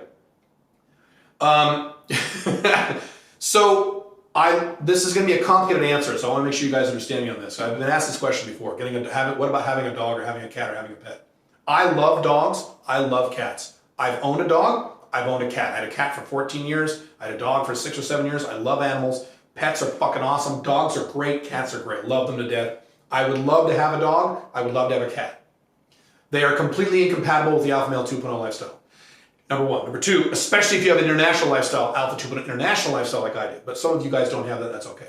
Number two, they are, just like having children, they are a net negative. That is not my opinion. They are a net negative. I didn't say they're negative. They're wonderful. But you have all this wonderfulness, and then you have even more negativity. The reason I am now living apart from my wife for 4 fucking months is because she has a goddamn dog. And the regulations about bringing dogs into Dubai and crap like that took us by surprise. So now, and so I told my wife, I said, when we found this out, I said, look, get rid of the dog. Just get rid of the dog. I know you love the dog. It's great. No, I love it. It's my baby. Okay, and I said, all right, I'll buy you a new dog in Dubai. I will pay for it myself. I will buy you a new dog, any dog you want. Even though she likes these little foofy, expensive, Paris Hilton type dogs. I'll buy you a fucking dog in Dubai, and I'll pay for someone to watch your dog, a boarding house in the United States. So she now can't see her husband for 4 months. How do you think she likes that? Not literally for 4 months. We see each other a lot, but we're living apart. This has been very hard on her. She hates it. I don't like it either, but it's worse on her because she has a fucking dog. My daughter's dog of 6 years just died. It just died 2 months ago or 3 months ago of brain cancer. 3 months. My daughter is doing terrible. It's like one of her children died. She's in a really bad shape, and she's not getting any better. Having a dog is a net negative, in my opinion. It's very similar to having children, and having children is a net negative on your unhappiness. That is not my opinion. I've posted links to numerous studies where when people have kids, their happiness drops. Their happiness drops for 20 years till the kid moves out, and their happiness goes back up again. Dogs are similar. The reason people love having dogs is they remember the moments. This wonderful moment where my dog went, and I went, oh, and he cuddled with me. You remember these moments. You're not remembering the macro. What happens if the dog dies? What happens when you want to travel? People don't think that shit through. I love dogs. Have you done research on fluoridated water? That's what we have here. Should I get a filter of some sort? Do not drink tap water. I've done massive research on all kinds of water. Do not ever drink tap water. I don't even like it that you have to have shower water on your skin.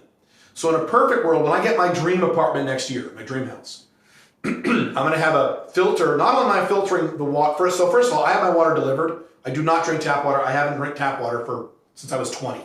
I'm almost 50. So for 30 years, I haven't drank any tap water. I'm also going to have filters installed for my shower. So my shower water will be filtered. I don't want that shit on my skin either. So no, tap water is dreadful, even in clean, high-tech cities. Let's see. Some of you guys are busting each other's balls. That's great. In regards to location-independent consulting, hang on, I gotta check my video here. Am I still looking sexy? Yeah, good. In regards to location-independent consulting, what do you think about doing that as an engineer? Not IT, mechanical, for example. Is there a market for that? Absolutely, bro. Hell yes, do it. Also, do you see COVID helping in this matter? COVID has helped a lot of consultants. Yes. Down economies have a tendency to shock consultants. They get fired or their contracts get canceled.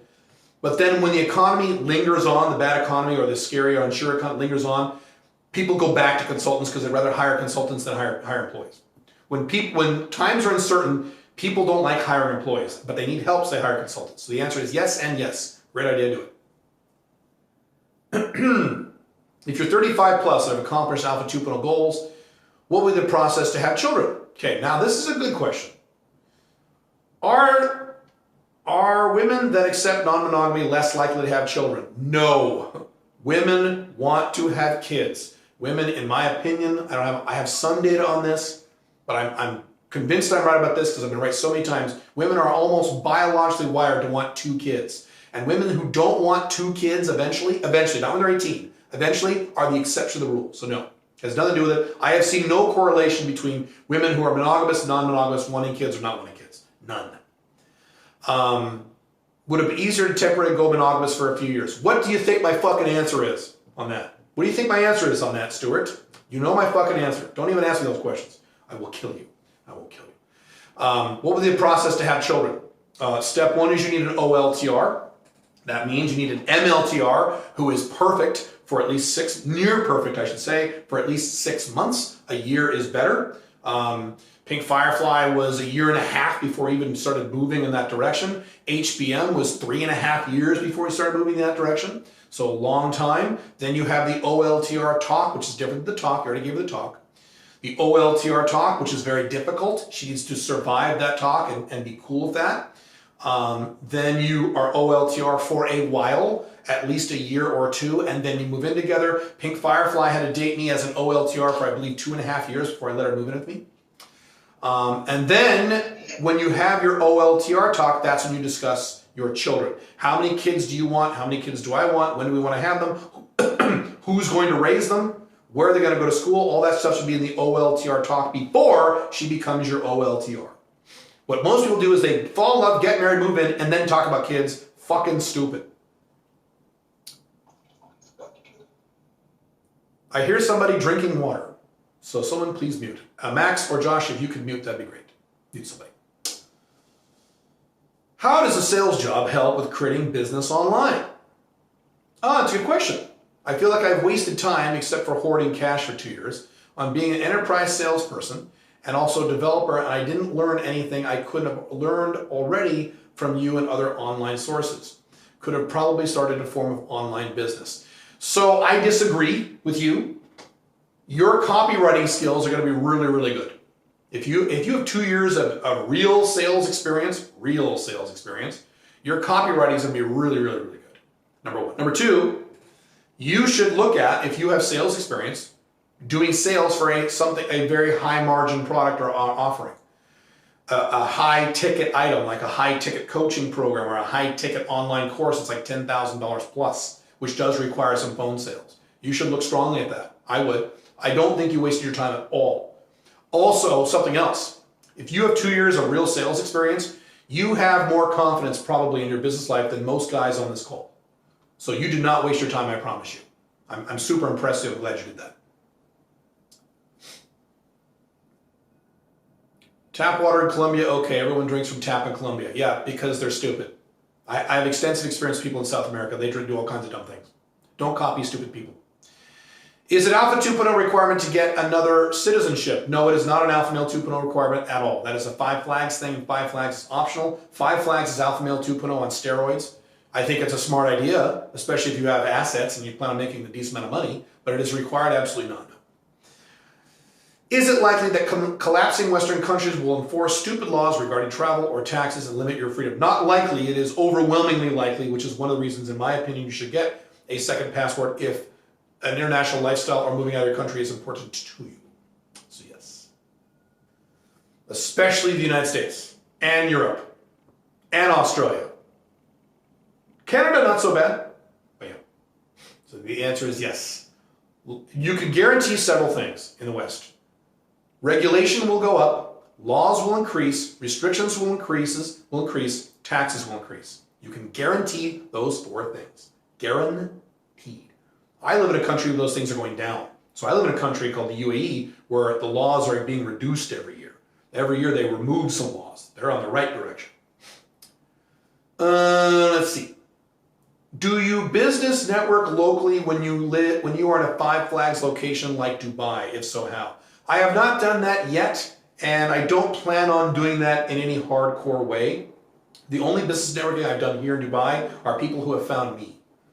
I have not sought out anyone in Dubai. But, who knows? There are some very, very, very, very wealthy people here in Dubai, and I have been kind of tempted. I was thinking a while back, would I mind getting like high six-figure, even low seven-figure consulting contract from some, oil sheik here in Dubai. And I had to think about it. Like, that'd be a lot of time though. I don't know. So who knows? But at the moment, no. Hi, Caleb. I'm currently working as a junior engineer at a large company. The pay is decent for a new grad, but there's no room for advancement. Yeah, welcome to having a job. I'm thinking of doing consulting, but obviously I don't have enough experience. Incorrect, I don't believe you. And no network, that doesn't matter. Do you think I had a lot of experience and a network when I started as a consultant when I was 24 years old? I had neither. I had a little experience, a little bit, and I had no network. So no, you're making excuses. At what point would you be confident enough to start your consulting business? Starting a business does not require confidence, it requires action. You're not going to be confident, you're going to be scared when you start your own business, and that's the way it fucking goes. You just do it. I don't know how long you've been a junior engineer at your large company. If you've been there a year and a half or longer, you have enough money to make a six-figure income as a consultant. And you don't need a network. Now, networks help, obviously, but you don't need a network. You don't. I didn't have a network. What is your objective view on the afterlife, if any? I don't have an objective view on an unknown. I cannot have an objective view on the unknown. The afterlife is an unknown, so I do not have an objective view. I have an opinion. My opinion is that there is no afterlife, and the older I get, the more relatively sure I get on that. Not 100% sure, but the more sure I become that there is no afterlife when you die. When you die, you're gone. That's basically it, yeah.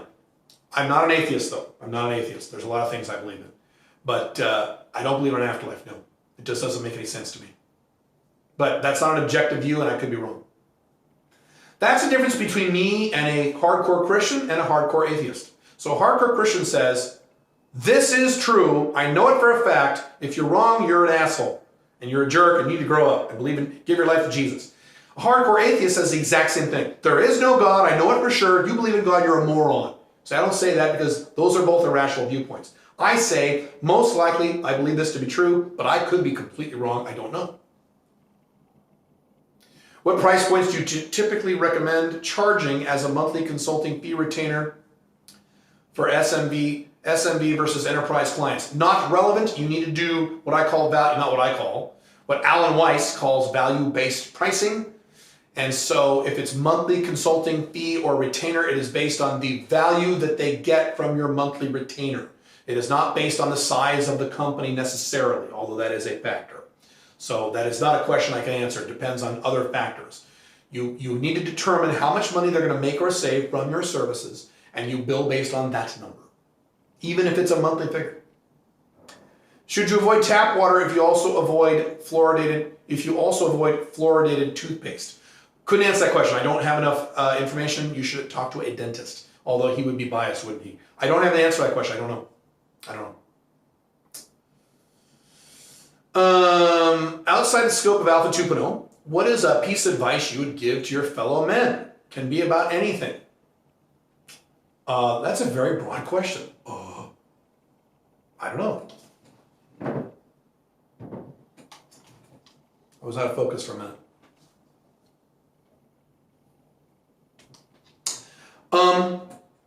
Let's see. There's so many things I could say. I can't narrow it down to one. Do in life what you want to do. The world is geared around having you do with your life what the world wants. You should do what you want. That's my piece of advice. What do you think about the UAE in terms of STEM? Science, technology, engineering, job opportunities. They're great. I live right next to what they call Media City? No, Internet City. Giant building for Microsoft, giant building for Google, giant building for Oracle, giant building for Sony. I was right down there the other day. I know they just sent an orbiter to Mars, so it seems they are investing in that type of job. They sure are. Though not sure if it's only locals who get hired. Oh no, you don't be a local here. Only 9% of people in Dubai, here in Dubai, are locals. So no, that's incorrect. Maktoum,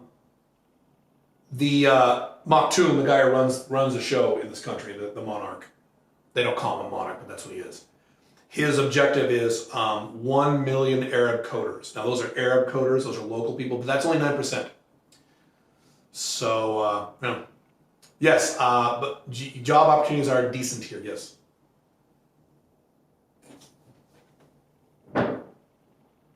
focusing on this fucking thing? Then we'll see. All right. Let's see. Guys talking about water. Guys talking about dentists. That's great. Kayla, what is something you like to talk about but never get to talk about in settings like this? Well, Max, that's a good question. That I would like to talk about? I mean, pop culture shit, fiction novels, maybe a little politics, but I'm trying not to talk about that anymore because I don't want to. There's a part of me that likes to talk about politics because I'm human. Those kind of things. It's a good question. Yeah. I like talking about this stuff. I like talking about Alpha 2.0. It's a fun thing. Guys talking about plastics. Okay. Do you plan on being in Dubai during the summers? Isn't it too hot? No, I do not plan on that. It is now getting into the hot season. We're halfway into June here. It is getting hot now. I'm outside every day to acclimate myself to the weather. So far, the heat has not really bothered me. It's not horrible yet. I'm going to be in Paraguay for the entire month of July because Paraguay has their mild winters down there. So I'm going to see pink firefly for a week in Miami. Let's see, July 1st. And then I head down to Paraguay until August.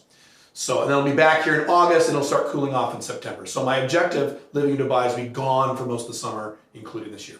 But I do want to acclimate myself to the heat here. I don't want to freak out every time it gets hot here. Now it's hot most of the year. It's perfect here. It's great here most of the year. But this is the worst time to be here, yes. So I'm not going to spend a lot of time here. Any tips for setting up one's home office for maximum productivity? That is a very broad topic. At some point I will do a video on how I've set up my office here. There's so many things I could give you. The way you're seated, your posture, the positions of your hands, the eye level of the monitors you're looking at. There's so many things you need to do. The noise level, the temperature level. I'll do a video on that. Would you still manage to stay outcome independent and unreactive if someone is trying to get into a fight with you and is actually punching you? Outcome independence does not mean you're a pussy. Outcome independence does not mean you're passive. If someone is in a fight with me, I'm going to defend myself. That has nothing to do with outcome independence or outcome dependence. You have to defend yourself if someone's actually punching you. The difference is how mad you are at that person when you're done. So after you're done with the fight and you go home and you've healed and you cooled off, are you fucking furious that guy want to fucking kill him for the rest of your life? That means you're outcome dependent. If you're like, well, that guy must have been drunk or on drugs or he's retarded, okay, and move on, that would be outcome independent. You like to work. I do. I enjoy work when it's work that I like. But when I do the same stuff all day in the same room, I start wondering what more there is to life other than typing on this computer within these four walls all day. Do you face this? What percentage of your work is stimulating? I would say about 80, this is a consistent percentage for me, about 80% of my work I enjoy. There's about 20% I don't. And the more successful I become, the lower that 20% becomes. Used to be 70-30. Maybe it's 15% now. Maybe it's 15%. I'm going to change that. It's 15%. 50% of the work I don't like. And most of that, here's the good news. As you become more successful in your own business, not at a job, if you work at a job, you're fucked. You can never do this. But in your own business, you can outsource the shit you don't like. So the more successful you become, if you do this correctly, and I pay some very expensive coaches who help me with this, you outsource all the crap that you don't like so someone else does it. And so you end up only doing the work that you like, or at least mostly. 90%, 95%. You'll probably never get to 100%. You won't ever get to 100%. At least I won't, because sometimes I got to talk to my attorneys about my taxes. I don't like that. And no one else can do that. I can't outsource it. I got to fucking do it. But that's a small amount of work. Michael Saylor, Giga Chad or Giga Fad? Michael Saylor. So I've heard that name. I'm going to Google him really fast. I think, by the way, while I'm Googling him, Giga Chad is hilarious. You guys should, if you don't know who that is, Google Giga Chad. It's fucking hilarious. Giga Chad, American entrepreneur business who founded MicroStrategy, a company which provides. I don't know who this is. Saylor off of mobile. I thought you meant the real Giga Chad.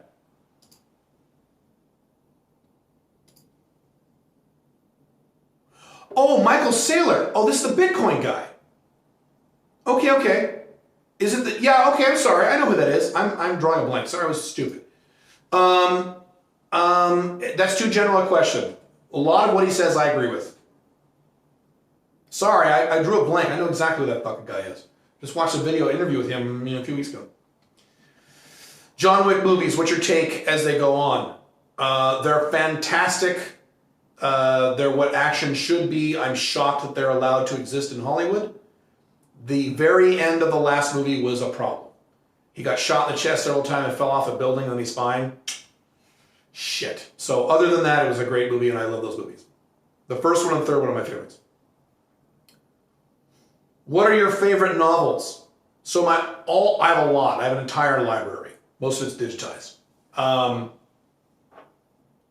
Very general questions. So I'll give you a few general answers. My favorite single novel of all time that is not part of a series is Noble House by James Clavell. That's the guy that wrote Shogun. Shogun is also an amazing novel. Any book, just about, that James Clavell has written is wonderful. So that would be, I can name them. So Shogun, Taipan, Noble House, which is my favorite single book of all time. Whirlwind, which I've only half read. And what was the other one that wasn't that good? Gaijin. But out of that set, the best one is Noble House. Shogun is the second best, and Taipan is the third best. The rest are okay. They're good. The best series that I have ever read is Malazan Book of the Fallen. It is a fantasy series of 10 books. The latter 9 were terrible. The latter 2 were terrible. The first 8 were fucking amazing, but they're very complicated and very confusing, and they're not user-friendly, and they're definitely not for everyone. It's not something I can just recommend. Like Lord of the Rings. You can recommend Lord of the Rings just about anybody, and they'll probably like it unless they hate fantasy. Malazan is not like that, and Malazan is better than Lord of the Rings, and I didn't think that was possible. I didn't think you could have a fantasy series better than Lord of the Rings. But you can, Malazan Book of the Fallen. Another series that comes very close is the First Law series by Joe Abercrombie. That is a trilogy of 3 novels, plus 3 more standalone novels set in the same world. Amazing. Amazingly good. Very alpha, too, also. My favorite fictional character of all time is Corwin from the Amber Chronicles.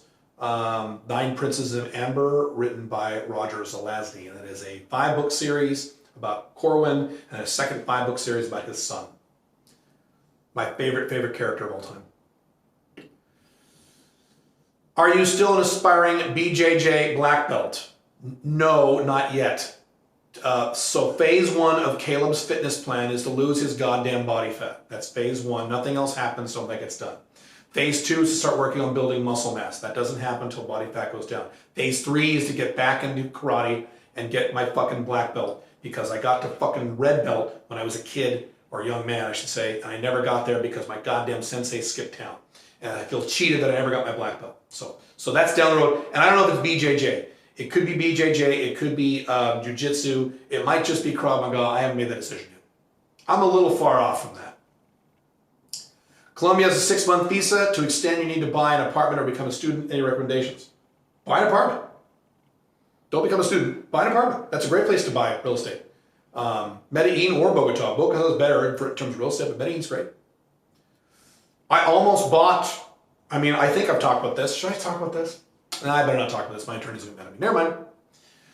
What is the sales book that you had the most impact on you? So it wasn't a sales book. It was a sales audio program called The Psychology of Selling by Brian Tracy. Anyone in sales, anyone even related to sales, which is most of you guys who own business, should get a copy of that audio program. It's pretty old. It's dated, but it's still amazing. I've never heard or read anything better than that. And there's a lot of good stuff on sales. Brian Tracy is one of my all-time mentors. He won't last much longer. He's looking pretty old these days. Does it make sense to ship out MLTRs to your 5 Flags locations where you are working? I realize you have a different OLTR FB dynamic, so you probably can't ship FBs. I can ship FBs. I can do that. Haven't done it yet, but I plan on it.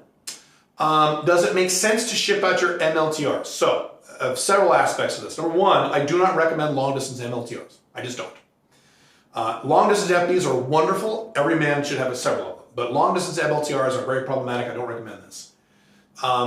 Flying women to come see you as an MLTR or FB. You shouldn't have to do that with an OLTR. But flying women out to see you, fine, provided two things, okay? If you don't have these two things, you should not do this. Number one, she is one of many women you are fucking in your current location. She's not the only woman you're fucking. That's one-itis, no. And that's also monogamy. Well, kind of. You can be with multiple women, but all the women are long distance? No.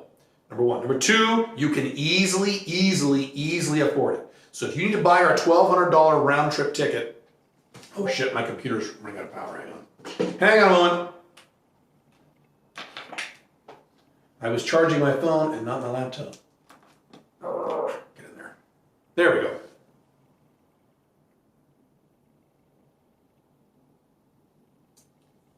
Let's see.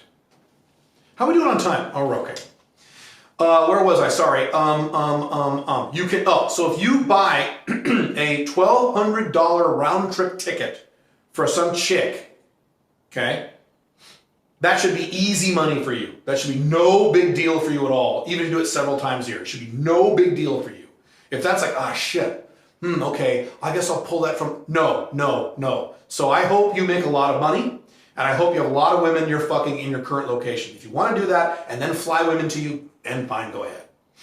I will probably, not probably, I'm almost sure I will end up doing that soon in my life, but it'll be FBs. Let's see. But again, I'm having sex with women where I am. Don't tell anybody. And for the record, I have sex with my wife when I'm in the UAE because that's legal.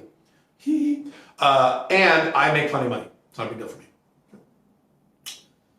Let's see. You mentioned that you don't hang out with male friends that often. Is it hard to find like-minded people for you, or does it even bother you? I'm an introvert. It's just not a need that I have. So I don't have any friends that are not within other contexts. So I have people I consider friends, but they're in my work life, or my sex life, or former sex life, things like that. Or things like that, or long distance. Yeah, so it's just not a need that I have. I don't have a need. No, it's not like I've tried to find friends and I can't find friends who are like me. No, I know a lot of alpha male 2.0s. And I have a few friends, like from high school, they're my old, but they're long distance, not people I can hang out with because they're all over the world. So no, it doesn't bother me. It's just not a need that I have. Now, if you're not like that, some of you aren't, then get friends. Get friends. Don't try to be like Caleb. Be the alpha male version, be the alpha male 2.0 version of you, not the alpha male 2.0 version of me. There's a lot of you guys in my audience who are hardcore extroverts who love friends. Please have friends. It's very, very important. My wife is in that category. She needs friends. Yes. My son is in that category. He's an extrovert. Yes. I miss your thoughts on fluoride. What are your thoughts on not using sunscreen if you plan to be outside less than an hour in the sun? So I am super careful here in Dubai about spending time in the sun when I go out. I still put on my moisturizer with sunblock every morning regardless. I don't want to second guess it. I don't want to process that information. I have a morning routine that is literally on my phone. It says step one. It's literally when I wake up, get out of bed, go take a piss, put on the headband, the laser headband I use, go weigh yourself, put on, I don't have to think through whether or not I'm going to go out in the sun that day. I just do it automatically. And I'm not talking about sunblock here. I'm talking about moisturizer with SPF in it, which is better. Random question. How much do you bench? So I'm not doing weights anymore because all over the world, whenever I travel, all the goddamn gyms are closed because of fucking cerveza sickness. So now I'm doing convict conditioning, body weight exercises. So what I'm doing is, instead of bench pressing, I'm doing, what are they called? Jackknife push-ups. They're angled push-ups, and you do like 40, 50, 60 of them. You do 3 sets of like 40. They burn like hell. I can give you my max. My bench press max was, shit, I forgot it. It was many years ago. 240? My 1 rep max was 240? A long time ago. So right now I couldn't tell you. I'm not doing weights. It drove me nuts. I finally got to the point several months ago, I can't keep fucking doing weights and have all these, everywhere I would go, the United States, Dubai, South America, everywhere I would fucking go, either the gyms were closed or you had to like go on a waiting list and sign up and that shit. And I said, I can't rely on weights anymore until all this stuff comes down. So I'm doing all bodyweight exercises now, which is kind of fun. I do use my gym here in the building, but only for cardio. I've lost track of my questions. Let's see. Top 3 happiness rules. That'd be hard to give you a top 3. I can guess on the top 3. Number 1, don't have a job. These are not in order. Number 1, do not have a job. Have your own business or something equivalent, gigs, what have you. Number 2, set your own schedule. Number 3, have all the sex that you want and or need from women you find super attractive. We could add a bunch in there like health and things like that, but you get my point. How many listed videos should we expect to receive from a woman before removing her from our roster? Should we assume a 3 strikes, she's out policy? Well, I'm not sure if you're meaning you should remove her or she should remove herself. So I'm assuming you're talking about when she removes herself. 3 is a good average, I would say. I think 3 is a good average. 3, 4, somewhere in there. That's a good question. I should go back and look at my statistics to figure that out. 2, no. 3, 4, maybe. What are your target testosterone and estrogen lab values? I can tell you exactly. My target testosterone is between 1100 and 1200. Total testosterone, that is American numbers. So that is nanograms per deciliter. Right, and the last time I got checked, I was about 1130, something like that. So I want to be between 1100 and 1200. I do not want to be past 1200. That's dangerous and unhealthy. That's steroid bullshit. I don't want to be less than 1100. My recommendation for men is to never be less than 700. In my opinion, you should consider that a low zone. Which means if you're over 40, you have to go on TRT. Estradiol, I want to be between 20 and 30. This is American measurements again. Estradiol is estrogen. 20 and 30, closer to 20. Last time I was checked, I was 21. So I'm exactly where I want to be. At one point, I got down to 19 estradiol and went over the blood results of my doctor. He's like, that's fine, but let's get it up a little. You don't want too little estrogen. If you have too little, men need estrogen, need a little bit. Men have too little estrogen, your dick won't work during sex. So that's not good. Have you ever had your DHT tested? No. DHT. Let me think a minute. I don't recall. I don't think so. No, I don't think I've gotten that tested. DHT. No. IGF, I get my human growth hormone tested. I get my thyroid. I got a lot of stuff tested. My PSA. DHT, I don't think so. Maybe it was on one of those things. I didn't pay attention to it. I don't think so. Have you got or tried a system to completely outsource technology enterprise sales? Yeah, you just hire an outside sales rep. I've never done it, but I know people who have done it. Yeah, it's easy. Have you experimented or currently follow any dietary trends such as carnivore, intermittent fasting, gluten or dairy avoidance, ketogenic, etc.? Yes. Intermittent fasting, I've been doing that for years. I think it's fantastic.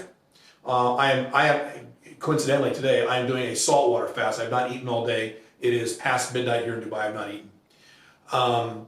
Gluten, no. Dairy avoidance, no. Ketogenic, yes. So everyone's body is different. My body, and I'm well experienced with what my body does in terms of weight loss, fat loss, and things like that, because I've done a lot of experimenting. My body, your body may be different. My body works absolutely the best.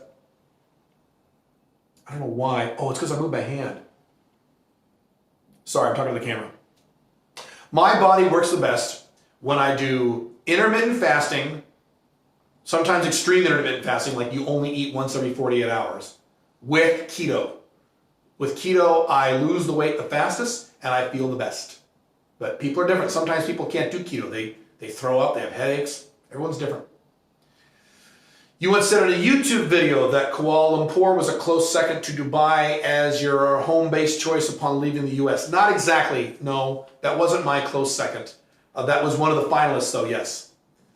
What are the strong points for kale? What are the drawbacks? The only drawback is the weather. Very similar to Singapore. The weather. I can't stand that weather, man. I just can't do it. Another drawback was... There was one other drawback, and I don't remember what it was. There was one other drawback, not a big one, though. Strong points are it's in Malaysia. Malaysia's in Southeast Asia, the only growth region in the entire world. Fantastic, fantastic, fantastic, fantastic place for economic growth. Kuala Lumpur is cool. It's a cool city. It's a reasonably high-tech city, really good healthcare, things like that. Quality of life is very good down there. It's relatively cheap, easy residency. But that was not my second choice. But it was close. Again, Andrew Henderson was on my ass to move to Kuala Lumpur. I couldn't do it. What is the name of the blood test? I need to get the important testosterone numbers. There is no the name. Every blood test lab has different names for these things. Usually it's like male hormonal panel, something like that. I'm aware there are multiple testosterone numbers as well, and some of you are more important than others. I saw your TRT blog articles trying to figure out the exact name of the test to ask my primary doc, who I'll be seeing next week. You can't, because every lab has a different name for their test groupings. Here are the 4 things you need. Tell your doctor this. You ready? Here we go. Here we go. Write this down. Everyone on this call, everyone watch this video, should know these 4 things and have them checked. Testosterone, that is total and free, so 2 numbers. Estradiol, which is your estrogen. Thyroid, which is T3. You'll probably get T4 and TSH. T3 is the most important. And vitamin D. Those 4 things at a bare minimum. Something also useful to have is what they call a lipid panel, which is all your homocysteine and your blood glucose and your cholesterol, the basic stuff in your blood. What's the most severe drama you have had from Pink Firefly, and could you describe it to us? Sure. She won't like this. Sweetie, don't watch this video, sweetie. Just kidding. She's not going to watch this video. Even if she does, it's fine. The most severe hasn't been for many years. It was when we were dating. She was she an MLTR? No, she was an OLTR, I think. I think this was after she was an OLTR, but it was new. She was new as an OLTR. So we were dating as girlfriend, boyfriend. This is years before she moved in with me. I'll summarize it really quick. I don't remember why she got upset. She got upset with me. We were at her apartment. She got mad. She started raising her voice. That's drama. We're done. So I said something to her like, I don't do this. So if you're going to keep doing this, I have to go. Soft next. And she kept yelling. I said, okay. So I walk my talk. I do what I teach. I practice what I preach. I said, okay. I did a soft next. I did exactly as I described. I got up, put on my coat, got my keys, and walked out of her apartment. She's like, whoa. Now, as always, this is the first time she'd ever been soft nexted before. No, I'd never done this before because she'd never given drama before. And when you do this on a woman the first time, they'll be horrified because no man has ever done this. Men sit there and scream back at women, which is what women like. Men don't just leave. So let's see. So I got up and left, and she was like, what the hell? So she grabbed her little dog and chased me out the front. She was out her balcony, and she watched me walk down the stairs. She was on the 3rd floor. I got in my car, and she was still watching me as I drove away. And then, which is what women do, she blew up my phone. She started calling me as I was driving home, the freeway home. So this is soft next up. You just silence your phone and turn it over and listen to the radio or listen to your audiobook. So it was like a 40-minute drive home to my house. And so on the way home, I said, hey, I'm out of groceries. I better stop and get some groceries. So I stopped at a grocery store, got some groceries. Took me 15 minutes, whatever. Got back in my car, drove home. And this was many years ago when my daughter was living with me. My daughter, when she was in high school, lived with me full time because she wasn't getting along with her mom. And so drove up to my house, and Pink Firefly's car is in my driveway. I'm like, oh, that's interesting. So what she had done is she had come to my house looking for me, knocked on the door. I wasn't home yet because I was getting groceries. So my daughter answered the phone, and my daughter's a sweetheart. And Pink Firefly was literally, according to my daughter, and Pink Firefly later, Pink Firefly was so distraught, she was crying and she was shaking. She's like, oh, you're the killer. He went. And my daughter says, yeah, don't worry, he does that. Because my daughter knows me. So my daughter let Pink Firefly in the house, and Pink Firefly was sitting on the living room. My daughter went back to her room, and I walked in, and I'm like, oh, hi. Pink Firefly, like, I'm so sorry. I'm sorry. Like, it's okay. Come here. Tell Daddy all about it. I let her sit her on my lap, and it's okay. Like a little girl. And she'll hate me if I see this video, but it's okay. We've talked about this. And then that was it. I think that's the worst one. She doesn't do a lot of drama with me. It's pretty rare. Last year we didn't have any drama. We had a little drama this year because of the transitions we're doing. We had to move out of a house. I had to move her into an apartment. She's not very good with transitional shit, so she was a little snippy during those. But other than that, that's it. That was a long time ago. That's probably the worst. far as I remember. Still recording here? Yeah, good. Okay. Have you ever watched the movie Heist with Al Pacino and Robert De Niro? I think you mean Heat. Yes, of course. I watched it the first time ago, and the quote stuck with me. Don't let yourself get attached to anything. Yes, that's a very famous scene. I'm not going to repeat the quote. Yes. You're not willing to walk out 30 seconds flat if you feel the heat coming around the corner. Yeah. I thought this is just like Caleb and his outcome independence. Yes. Yes. Yes. Now, 30 seconds flat is a little much. If Pink Firefly gave me drama, I'm not going to divorce her in 30 seconds flat. I'll give her a little more time, but yes. Laser headband. That's the question. Yes, go to my YouTube videos. Go back to September of last year. It is a headband to help when you are thinning on the sides of your head, which I am, and it has helped. I do a whole YouTube video about it. Go watch the YouTube video. It takes about a year to do. As you transition to the second phase of your life and mission, how do you intend to emphasize your spiritual life? And will you ever considered personally using psychedelics as a valid inquiry into the true nature of reality? So those are two very different questions. Spiritual life is something I have a few ideas on, but they're just ideas at this point, and I don't have a specific answer to that question because I'm not focused on that at this time. Psychedelics, taking drugs to understand the real nature of reality is an oxymoron. I am a very anti-drug person, despite the fact I am a libertarian. I think all drugs should be legal on all levels, but they're not good. I don't want them for me. So it is very unlikely I will take psychedelics. Maybe I'll try it once and go, oh, that was great, and never do it again. But beyond that, no.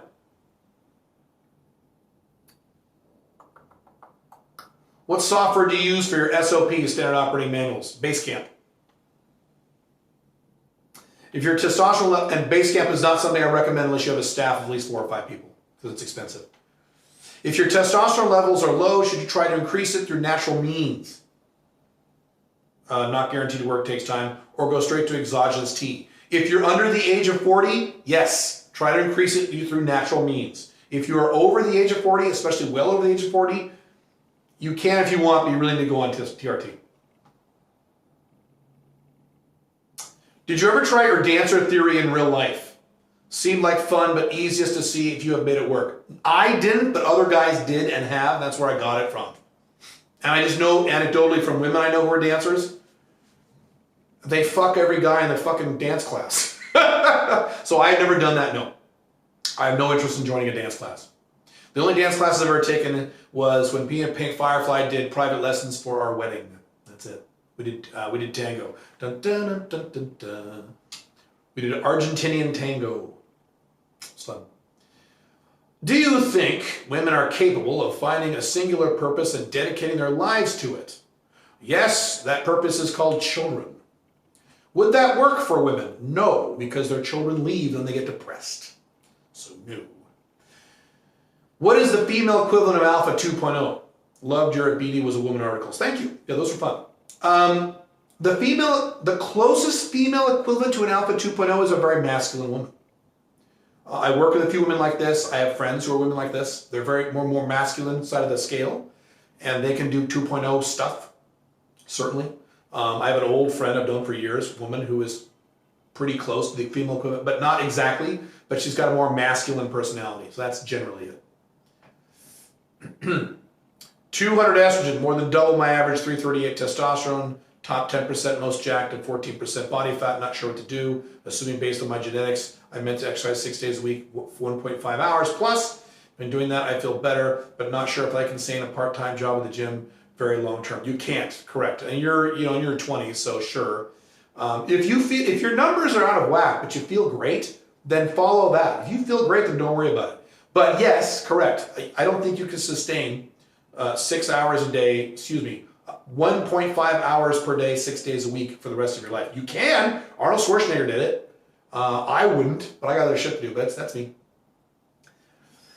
What would you handle your sex life for jobs, gigs that require you to fly in for 2 weeks, fly out for 2 weeks, FIFO, to remote locations that have few women, like a mine site? Would you just not take the gig? No, I would take that gig, sure. Fly in for 2 weeks and leave? Or if it's back, is it 2 weeks on, 2 weeks off, 2 weeks on, 2 weeks off? I probably wouldn't do that. But if it's flying for 2 weeks and leave, sure. And you do that every once in a while, sure. I do consulting all over the world, and sometimes, not often, I've had to fly to places, but it's usually because I wanted to. So that'd be okay. What are your thoughts on homeschooling instead of public school? Did you consider it for your children? Fuck yes. If you have children, homeschool them. Do not send them to school. Am I out of focus again? Do not send them to school. Do not send them to public school. Do not send them to private school. The debate years ago was public school versus private school. Now there is no debate. Private schools are just as fucking bad as public school. They're all terrible. Homeschool your fucking kids, or in my opinion, don't have kids. Did I try to homeschool my kids? Yes, but I was a young man and I was stupid and I was a beta and I wasn't Alpha 2.0 and my wife at the time said no, and so we didn't do that. Now, the good news is they went to charter schools and private schools for half that time, but this was back in the 90s when they were still okay. I would absolutely, if I had kids today, they would not set one fucking foot in a school. Private or public, they would be homeschooled, period. And if I was looking for a wife, I was a young guy, or younger guy than I am now, and I was going to have more kids, I would say to her, when we have kids, you are going to homeschool them, or you will be responsible and in charge of finding someone to homeschool them for us. If that is a deal breaker, you're not going to marry me. Are we seeing betazation on a global scale? Yes, we are. Considering beta males are the norm, men having significantly less testosterone than our grandfathers, and the legal system tends to favor women. The answer is yes, yes, yes. More opportunity for us. I don't see that as a bad thing. The Western world is collapsing no matter what we do at this point. So the fact that there's more and more betas doesn't bother me like it bothers a lot of guys on the internet. I think it's fine. More pussy for us, more money for us, great. Less competition for us, wonderful. What advice do you give for the very young? Hang on a second, I'm gonna check my settings here. What advice do you give for the very young? Started listening to your channel and later podcasts at around age 15 and soon 17. Cool, dude. I always need to date and then smash girls because here the whole casual thing is more or less possible at my age. I'm located in Canada. I applied most of your advices to my life. I have investments and a purpose. That's great, man. My number one advice for you, don't go to college. Your mom and your dad are out right now going to start leaning on you hard to go to college. And your mom, like my mom did, is going to start calling you a loser when you say you're not going to go to college. My mom screamed her head off and said, you'll be a loser, you'll be a bum, you won't make any money, terrible, you're going to ruin your life. Don't go to college, don't go to college. That is the biggest mistake young men make today. The only exception to that rule is if you're going to be a doctor, and you plan on being a doctor for the next 40 years of your life, then fine, go to college. I hope you like college because you'll be doing it for 10 years. Other than that, do not go to college. Need a drink, hang on.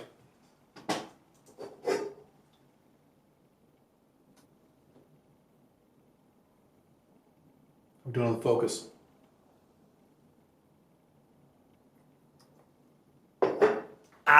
Okay.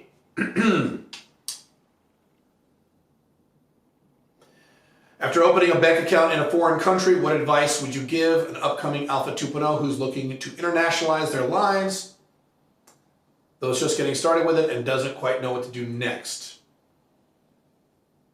International lifestyle as in have multiple residencies, assets based on non-Western economies, freedom and flexibility to travel.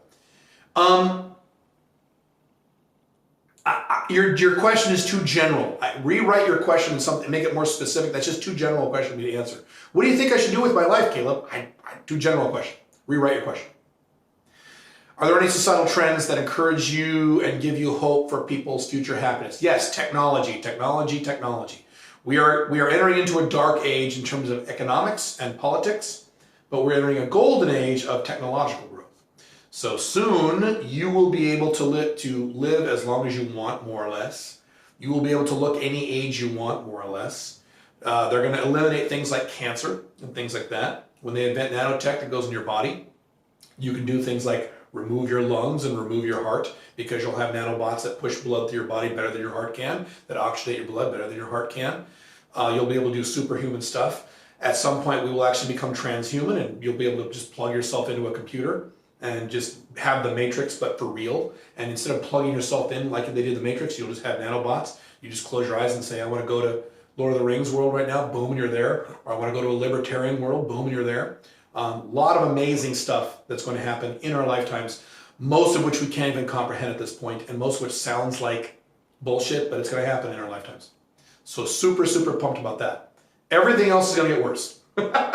Minus, again, Asia. So I should throw that in there. The rise of Asia. Asia is going to do well. And if you're able to capitalize on that, particularly China's One Belt, One Road, you'll do very well. One of the big reasons I chose Dubai is I'm in striking distance of One Belt, One Road. I'm right kind of in that zone. Let's see here. How many hours do you work per week currently and in the past? So I work every day, all night, minus Sundays, generally speaking. Now lately, last few months have been weird for me because of all this transitional stuff I've been doing. So that would not be typical. But it's normal under normal conditions. Would have not been the last few months, but they're normal now. Is I work all day and all night, but I take breaks Monday through Saturday. I take Sunday off. I put in anywhere from so here's what I do. This is a misleading answer. I time my work. The time I'm actually working, I time that. The time I'm not working, I stop my timer. So when someone says, I work 10 hours a day, or I work 8 hours a day, or I work 12 hours a day, if you follow them around the clipboard and a timer, they're not working those hours. They're not. A lot of that time is bullshit time. They're bullshitting with their employees, or they're fucking around on the internet, or they're going to the bathroom. They're not working on that whole time. So I do 7 to 8 real hours of work, 6 days a week, real hours, which takes, 12, 13 hours to do or longer with all the downtime and breaks and farting around and things like that. Generally speaking, that's my typical week.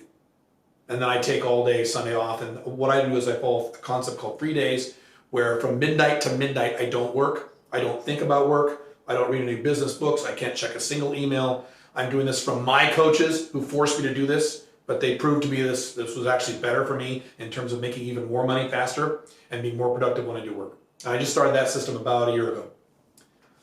Prior to that, I was working every day. Less hours a day, but working every day. Someone says homeschool, absolutely. Cool, love it. When you absolutely can't get yourself to work, headache, odd low motivation days, what do you do for recreation and for how long until you'll try to work again? I don't have that problem, so my answer will not help you. Does that make sense? So whatever answer I gave you for me would not make any sense to you. It's about you. So you need to kind of figure that out. Make some experiment. 45 minutes. Play a video game for 45 minutes. Watch Netflix for 45 minutes and then get right back to work and see how that feels to you. Okay. Don't be one of those guys who says, but I can't play for 45 minutes. I can't. Don't be a baby. So start with 45 minutes and go from there. Caleb, you give Caleb. Oh, sorry. Okay. I'm misreading the questions. Thoughts on long-term 1 year plus van or hostel hopping? Cool. I think that's a great idea, dude. That'd be great. If I was in my 20s again, I would do something like that. That's an awesome idea. What would you eat? The shit. Did you see one of my videos of what I was eating when I was in Dubai in my temporary apartment? I would take cheese and roll it up with deli meat, like turkey meat, and dip it in mustard. Eat that. Just be really fucking cheap. What do you? Oh, you're talking about what do I eat now? You just changed your question. So, all right, let's rewind this. What do I eat now? I eat salads with lots of chicken on it, sometimes tuna. And for treats, I have cheese and almonds. Sometimes I have a little ice cream, because ice cream doesn't seem to make me gain weight like a donut does or a Taco Bell does, that kind of thing. Any particular diet or restrictions? I try to stick with keto as much as I can, minus the ice cream. And I try to do hardcore intermittent fasting where I only eat once a day around 5:30 p.m. But that's misleading. In Dubai, I have a weird time schedule. I stay up till 1 a.m. I go to sleep at 1 a.m. and I wake up at 10 a.m. and I do that to be more compatible with northern time zones, or American time zones. That's why it's what time is it? 1 a.m. here. This is when I would normally go to bed. So that's why I'm not sleepy right now. So halfway into that day, that's a 14-hour day, so 7.5 hours into that 15-hour day. 7.5 hours into that is exactly 5:30, so that's when I eat. Follow up from the international question. What would be the follow-up video to the one you made about the first step to take to internationalize your life? What's a good second or third step to start internationalizing your life? Set up a bank account in a foreign country if you can. And some countries are easy, some countries are difficult with that. And then sit down and make a finalist list of the countries you are interested in moving to. Like maybe a list of 15 countries or 10 countries or 5 countries. The upcoming course, Escape Plan, How to Move Out of Your Country, which I have not technically announced yet. I think we'll announce that tomorrow. You go to escapeplancourse.com right now if you want. Goes into that in great detail. I literally have a course on how to move out of the country. Coming in about 3 weeks, end of the month. Doing a free webinar on it too. Announce that tomorrow. The level of beta-ness of my male friends makes me want to just be a solitary wolf. I agree with you, bro. 100% agree. I keep trying to give them the red pill and sent them a few of Caleb's videos, but I'm seen as a misogynist, so I gave up. Yeah, don't do that. They're just not interested. I'm sorry. I hate to say that, but don't do that. Only give my materials or red pill materials to guys who seem like they would be curious about it. Don't just throw it in their faces. They'll say, fuck you, you're a dick. What's wrong with women? What's wrong with you? What's wrong with waiting 5 dates before you have sex? Anything to say about helping your friends? Yeah, that. Only give my materials to guys who are at least seem a little curious or asking questions about things like that. What's the biggest conspiracy theory you honestly believe is true? Well, I mean, there's a few. So 9/11, all the stuff that the 9/11 Commission said is bullshit. Now, I don't know what happened at 9/11, but I know what the government story is. The government story is BS. Hang on, I'm going to change the camera. Keep getting out of focus. So that, hang on. So that's probably the biggest one. I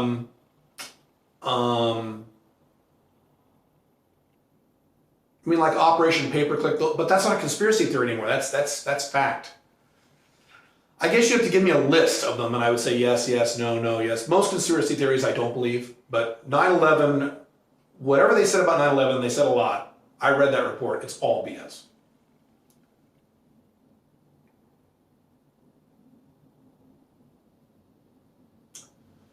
About getting things done and saved your book list. Cool.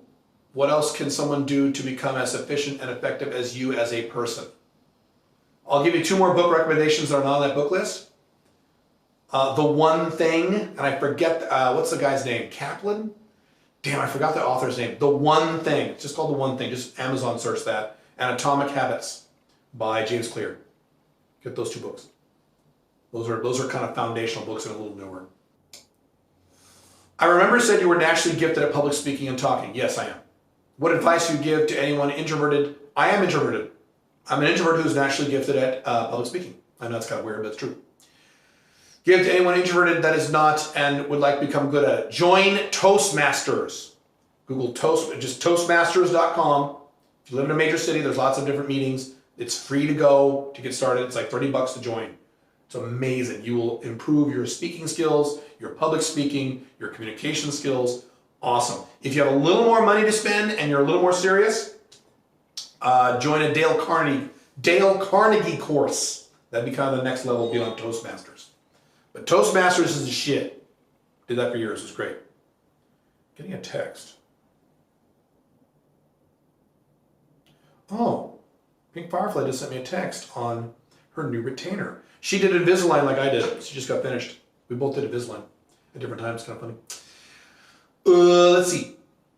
How do you decide when to stop wearing a condom with an FB MLTR? So I don't have a hard and fast rule. The overall rule is a consistent, I have said, a long track record of consistently responsible behavior. I have not listened to words she says or things she says. I've not listened to any promises. I've not paid attention to anything she says. I watch what she does, which is one of my recurring themes. Only pay attention to what women do. Never pay attention to what women say. So I watch a woman very carefully, especially if it's a woman I like, including an FB. If it's an FB I like, MLTR I like, who I think would be a long-term good companion for me, then I start watching her very carefully. And I'll ask little questions. You know, is she getting STD tests? Is she fucking lots of dudes? Does she show signs of fucking lots of dudes? You know, you just got to pay attention to these things. So I watch for that. And then when I'm confident, I start worrying. And then I will ask her to get SD tests and things like that too. You know. Let's see here. Someone is saying 100% for Toastmasters. Oh, yeah.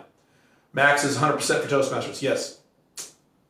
Toastmasters or day game. Went to Toastmasters and they were all surprised I was new. I guess after day game, you're not that afraid of speaking to strangers anymore. Yeah, that's true. But if you're a terrible introvert, you're not going to do day game. Sometimes I don't want to hang out. I just want to fuck and then leave. Not all the time, but just sometimes. I'm not. That's my standard. What you're describing is that's how I am. I want to fuck and then get back to work. Yeah.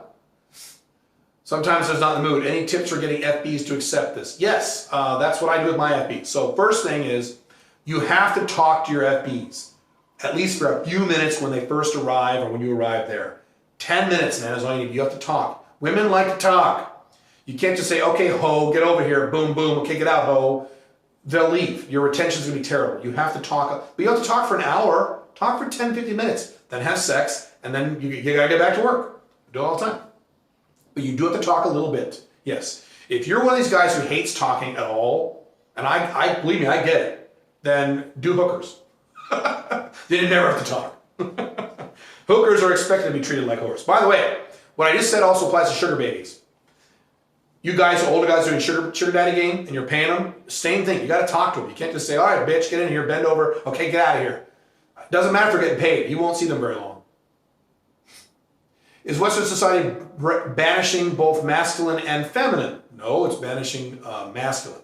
Do you think overall it's anti-masculine or more anti-feminine? Anti-masculine. Do young girls online find you creepy since you are older? A percentage do. They're called type 1s, yes. And you ignore those. Yeah. So all women, there's type 1s, type 2s, type 3s. Type 1s are men who think older men are creepy. Type 2s are women who prefer much older men. And type 3s don't care about how old you are. Do you think New Zealand will become a major player in the space race of the 21st century and start building their own spaceships despite having a socialist mindset? No, I do not. Or do you see China fulfilling that role and they will take over NASA? Yes, generally speaking, yes.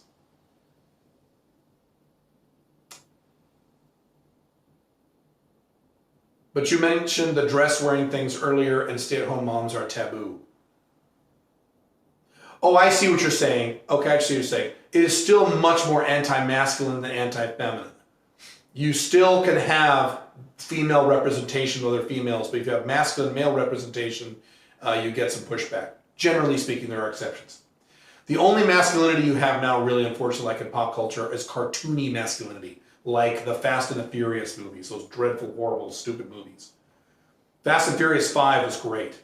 That's where it was good. Fast and Furious 6 was okay. All the rest are just ridiculous. So that's the best you see there. That's the best you'll get. Do type 1 women have an expiration date on their preference? No, they don't. E.g., if they get 30, would they go for a man who's 45, etc.? No, they don't. They don't. Unless they get really old, I guess. You said in one of your videos that technical guys tend to leave the marketing part. Yes. I've been programming since a few years, and I'm planning to start releasing apps of my own and manage my own business in a year because I need to be 18 to register. My question is, how do you get funding for the marketing? I don't want to lend money to anyone. I just said, okay, I agree. Do I keep working part-time and pumping that money into the business while my savings deplete? Don't quite understand your question. Generally speaking, you do the marketing yourself first until you can afford to outsource it. That's the answer. That's generally. If you're like, no, I don't want to do any marketing, I want to hire from day one, then yes, it's going to require a lot more money. You need to save a lot more money.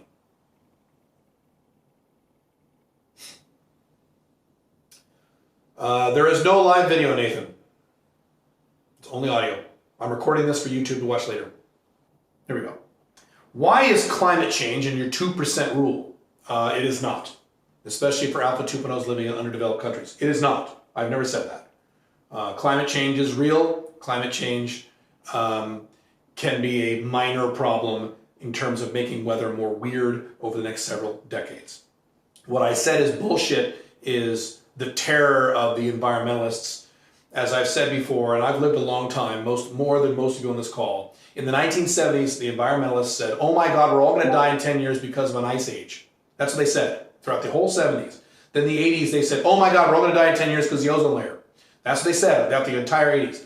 Then in the 90s, Al Gore came along, oh my God, we're all going to die because the polar ice cap's going to melt. We're all going to die in 10 years. We have 10 years, guys. We have 10 years. That's always their magic number. They keep saying in 10 years we're going to die, and they've been saying that for 50 years. So that's what I'm saying is bullshit. But yes, climate change is real. It is probably human beings' fault. That is true. So temperatures are going to go up very, very slowly. Weird weather events are going to increase all over the world. That is true. Am I worried about the temperatures going up a little bit and a few more hurricanes in places? Not really, no. I don't live in Florida. So I don't care. But it's not the 2% rule, it's real. Any tips on hiring my first VA? Process and what to look for. You already mentioned the rule of 3. That's primarily it. Rule of 3. Also, when you go on Upwork and things like that, look very, very carefully at their past performances and their past star ratings and how often they have done big jobs for other people, how long they've stayed with other people, how many other jobs they've done for other people, and things like that. And that's really it. And rule of 3, rule of 3, rule of 3. Assume that the first guy you hire is going to be a fucking moron and you have to fire him. You know how many web guys I have gone through and fired? A million of them. Sucks. Just out of curiosity, outcome is the same. It's more just a matter of preference. How do you go off cutting off a girl that you've just lost interest in? Ghost her, send her a message about it, etc. Here's what I do. I'm too busy. So I don't cut her off. I don't send her a message saying, I can't see you anymore. I'm just too busy. I just stop seeing her. I will still respond to her texts. I'm still a nice person because I might want her back someday. I'm just too busy. By the way, that is usually the reason that occurs. So that's what I've done, and I've never had a serious problem with that. No, you don't send her a text and give her a big breakup speech. She's not your fucking girlfriend. No. No, you don't cut her off. That's A, that's shitty. B, you might want her back. Now, if you never want her back and you're 100% sure, she's gained 100 pounds, you will never want to fuck her ever again, then do whatever you want. But outside of that, then if that's not the case, you gotta be nice. How do you determine the length of a soft next? There's no hard and fast rule, it's severity. If it's really, really bad, it should be a week. If it's just she raised her voice, she yelled at you for a few minutes, then it should be 24 hours. You know, that's it. Let's see. More guys giving each other shit, breaking each other's balls, that's great. How do you deal with stress from deadlines and urgency? Well, if you're stressing out about a deadline that it's urgent, that means you fucked up. That's your fault. So anytime I'm behind schedule on a deadline, that's my fault. I have to look myself in the mirror and ask myself, why did I fuck this up? And usually I already know. I'm a pretty self-aware guy. So my goal is to never have that problem or rarely have that problem. Now, coincidentally, I've had that problem in the last few months because of all my transitions I'm doing. I was on vacation, and then I was in surgery, and that knocked me out. Then I moved out of the country. Then I had to go to Paraguay for a few weeks unexpectedly, and I had all kinds of COVID travel problems. Then I had to see my wife, but it's been kind of a mess. So I've been a little behind schedule on some things, but that's my fault. It's my fault. So if you're organized under normal conditions, and the last few months for me have not been normal, but the other, 20 years of my life, my business life, I make sure that I don't stress out from deadlines and I get them done early. I have an entire schedule of when things need to be done by what dates. And I have reminders. I use Basecamp. I use my phone. I use my own spreadsheets. I have an entire time management system to make sure that I don't butt up against deadlines like that, unless something very strange happens, like for me in the last few months. So if you're constantly stressing out about deadlines, your time management is off. You're waiting too long. You're that guy who waits for the report the night before it's due, and you stress out all night about getting the report done. Do you have beta male friends? Well, yeah, sure. I have beta male family members too. Is it hard to be friends with a beta when you are an alpha? I'm an introvert and I'm alcohol dependent, so I don't care. If you are more into Friends, which I'm not, that would be more difficult. Yes, it is. It really depends on the person. I'm kind of strange that way. I assume that most men are going to be total fucking betas because they are. So when a man acts like a beta, I don't go, oh my God, what a fucking beta. I go, yep, another beta. That's how men are. So I have a different attitude about this. Yeah. To have a successful woman life, do you have to do a lot of things you don't want to do? A lot of things, no. A few things, yes.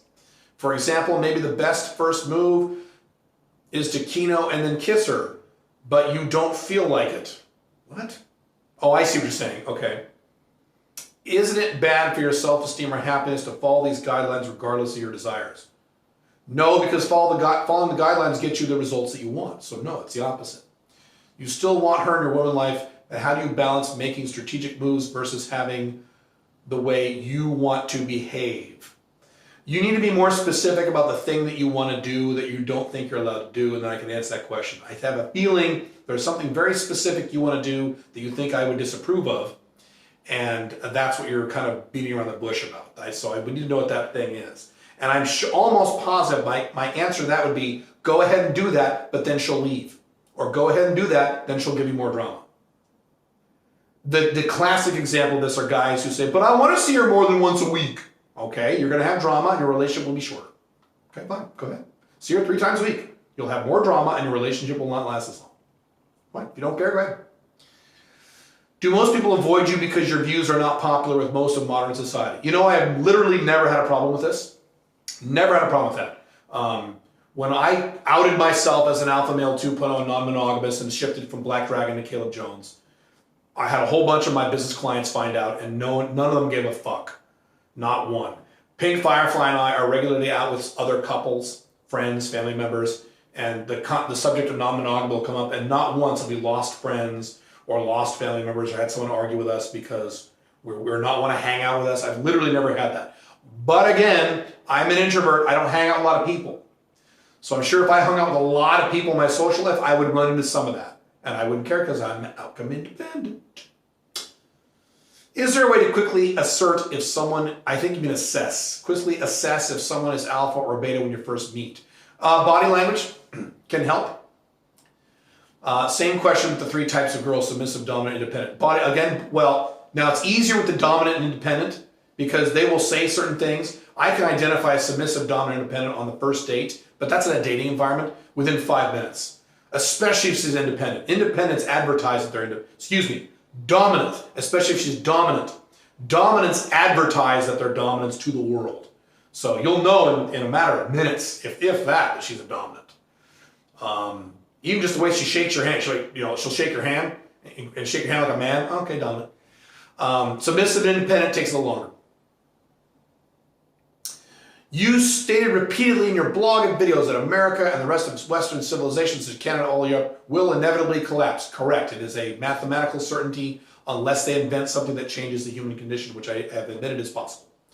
That being the case, what are your thoughts about Britons moving to the American-British Virgin Islands as a possible option? I think that's fine. I think that's perfect. There are better places to move to, in my opinion, but that is a decently fine place to move to, sure. I've got 1 or 2 buddies who live in the Caribbean and they love it. Regarding soft nexting, how did you personally deal with your MLTRs breaking schedule agreements regarding the YouTube meeting? I follow a 2 strikes you're out rule with that. If they do it once, fine. If they do it a second time, we have a discussion. They do it a third time, we're soft nexting or she's going to be downgraded. Do you miss the old style PUA like they used to discuss in the MASF forums before Neil Strauss, the game, even got popular? Do I miss it? I miss parts of it. Parts of it I don't. Some of it I do miss. A lot of that was a lot of fun. I met a lot of fun dudes. Some of it I don't miss. PUAs are very outcome dependent, very cliquish type guys who get very upset very quickly and they think that their system is right and everyone else's is completely wrong. So if I teach a night game system, if you even try online dating, that doesn't work. If you try day game, you're a fucking pussy. Only my system is right and everyone else is wrong. So I don't miss that. But there are aspects I miss, sure. I'm finding a new house for me and my OLTR soon. Do you have any idea on the minimum requirement of the house other than 2 separate bathrooms. Oh, yeah. If you work out of your home, you need a working place. You need a working area. So that would be the other requirement. Other than that, no. And it's in your budget. And if it's OLTR, only one of you is on the lease or the mortgage. The other one is not. Okay, so it's your house 100% or her house 100% legally. That's it. You don't co-own shit. You don't both go on the lease. No. You're just asking for trouble. So how many close male friends do you have or need? 0. 0 and 0. I do not have any close male friends outside of my business life and context and family and things like that. I have, people I think are pretty I'm close to, but they're not my friends. So 0. But I'm an introvert. I don't care about friends. Do Pink Firefly have different opinions from yours regarding COVID and vaccination? No. She is more anti-vax than I am. So no, she is like, I am not getting a fucking vaccination. I read an article that if you have Botox, if you get a vaccination, then it fucks your body. So no, she is terrified of getting a vaccine. She's in the 2%. And I said, sweetie, that's the 2% rule. You're not going to, oh no, I read an article. I'm like, all right, fine. So her and I are both not getting the, you know what. I gotta be careful about saying this from this YouTube video. Is she scared that your FBs might give you COVID? No, she's not. She's not insane that way. No. I have a hard time explaining the 2% rule to my OLTR. Pink Firefly well understands the 2% rule. She doesn't like it, but she completely understands it. Yeah, the 2% rule is a very hard pill for a lot of human beings to swallow. A lot of men in my audience have a real tough time with it. But I have to worry about everything. Yeah, that's the way it goes. But no, she's not concerned about that at all. She has no fears about me getting diseases from FBs, me falling in love with an FB. She has no fears about that whatsoever. She's known me a long time and she trusts me and she knows how I am. So no, she knows I'm responsible and I'm very compartmentalized with my feelings, and so no. Her fear, as I said, is that I will get divorced. I will divorce her because of drama, which is unlikely to happen anytime soon, but you never know. Let's see. Losing my voice here. We'll wrap this up soon so I can survive my voice or protect my voice. Shit, that's right. Tomorrow I gotta do YouTube videos. God damn. Better drink a lot of water. How many attempts? I need more water. Hang on a second. I'm running out of water, dude.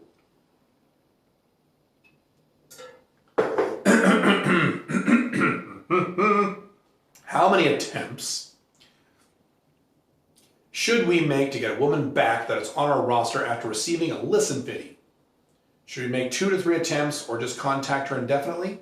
My goal is to keep my roster at a certain number, so I'm trying to quantify exactly what I should consider a woman permanently gone. Did you ask that question earlier?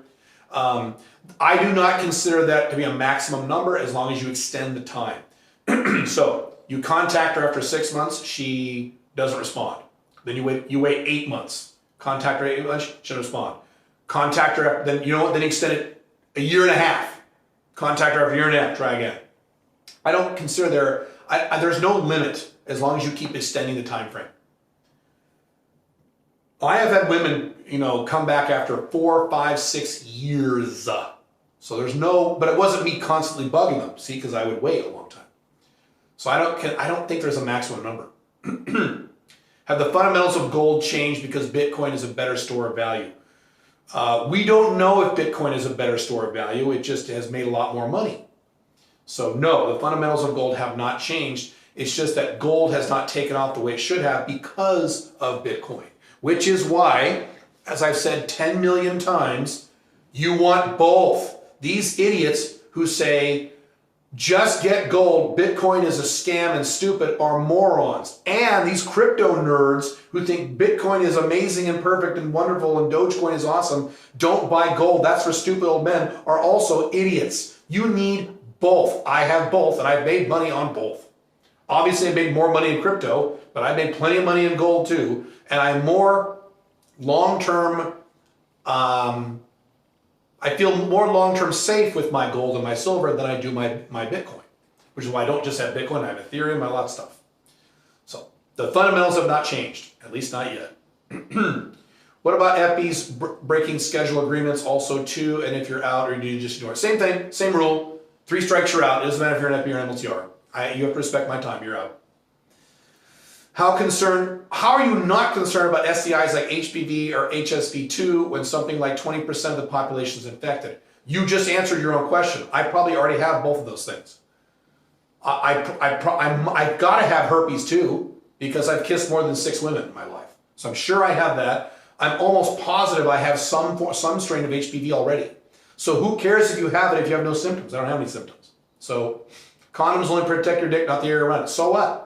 Get HSV2, excuse me, HSV1. I'm sorry, it's getting late. HSV1, herpes 1. I'm sure, I don't have herpes 2. I'm sure I have herpes 1, and most of you probably do too. I'm sure, almost positive I have HPV. Most of you guys probably do too if you're over the age of 25. There's no symptoms. Who gives a rat fuck? So who cares if you get it? Don't be a pussy about this. I have only just connected to this AMA due to time in AU and difficulties with the voice channel, so please excuse me. That's okay. That's all right.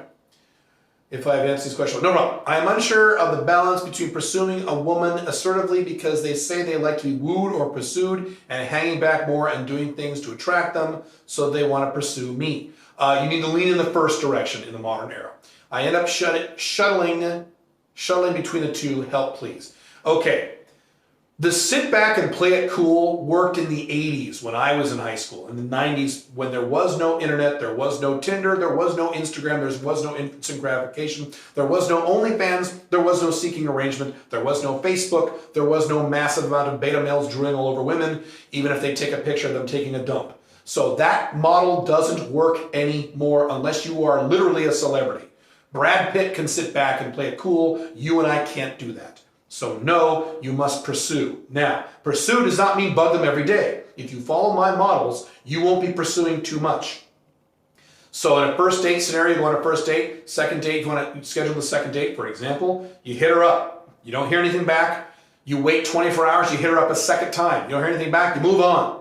So how hard is that pursuing? Not much. But notice I'm not sitting there playing it cool, waiting for her to text me. No, you need to text her. You need to text her the next day. The next day. Don't wait 3 days. Again, that worked in the 90s, in the 80s, and the 70s. Not anymore. Women have too many other options and too many other distractions. 2, do you see silver as a hedge investment or speculation or all 3? It is an investment.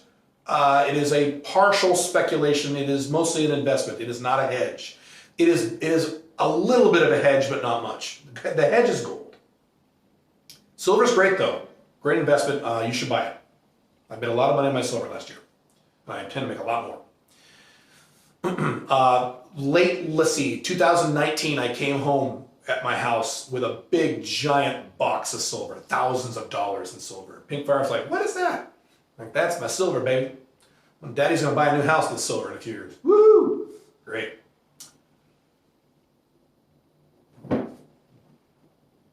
How do you know if your online dating profiles, Facebook/Instagram profile, are good enough for maximum attraction?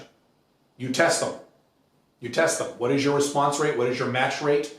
What is your date rate? You test them. You test the numbers. That's it. Facebook, Instagram is a little more subjective. But your online dating stuff, you test them. Test the numbers. Track your swipes. Track your responses. Track your matches. All that stuff. Track everything. Has anyone you personally know gotten COVID? And was any serious? I know a lot of people. A few people I know have gotten COVID. 100%, I'm going to say cerveza sickness, because this will be on YouTube. 100% of everyone I personally know who have gotten the cerveza sickness are extroverts who are hanging around a lot of people all the time. Or they have jobs where they like work at a storefront and they're around other people all the time. I literally have not met, personally known, I'm sure they're out there, but I've nearly not met or personally known anyone who is like me who's got COVID, where they work at home most of the day and they work alone. They don't go to an office, they don't go to a storefront, they don't go out and party all night, and they don't go to bars and parties and friends, and they don't do that. They're homebodies, like I am.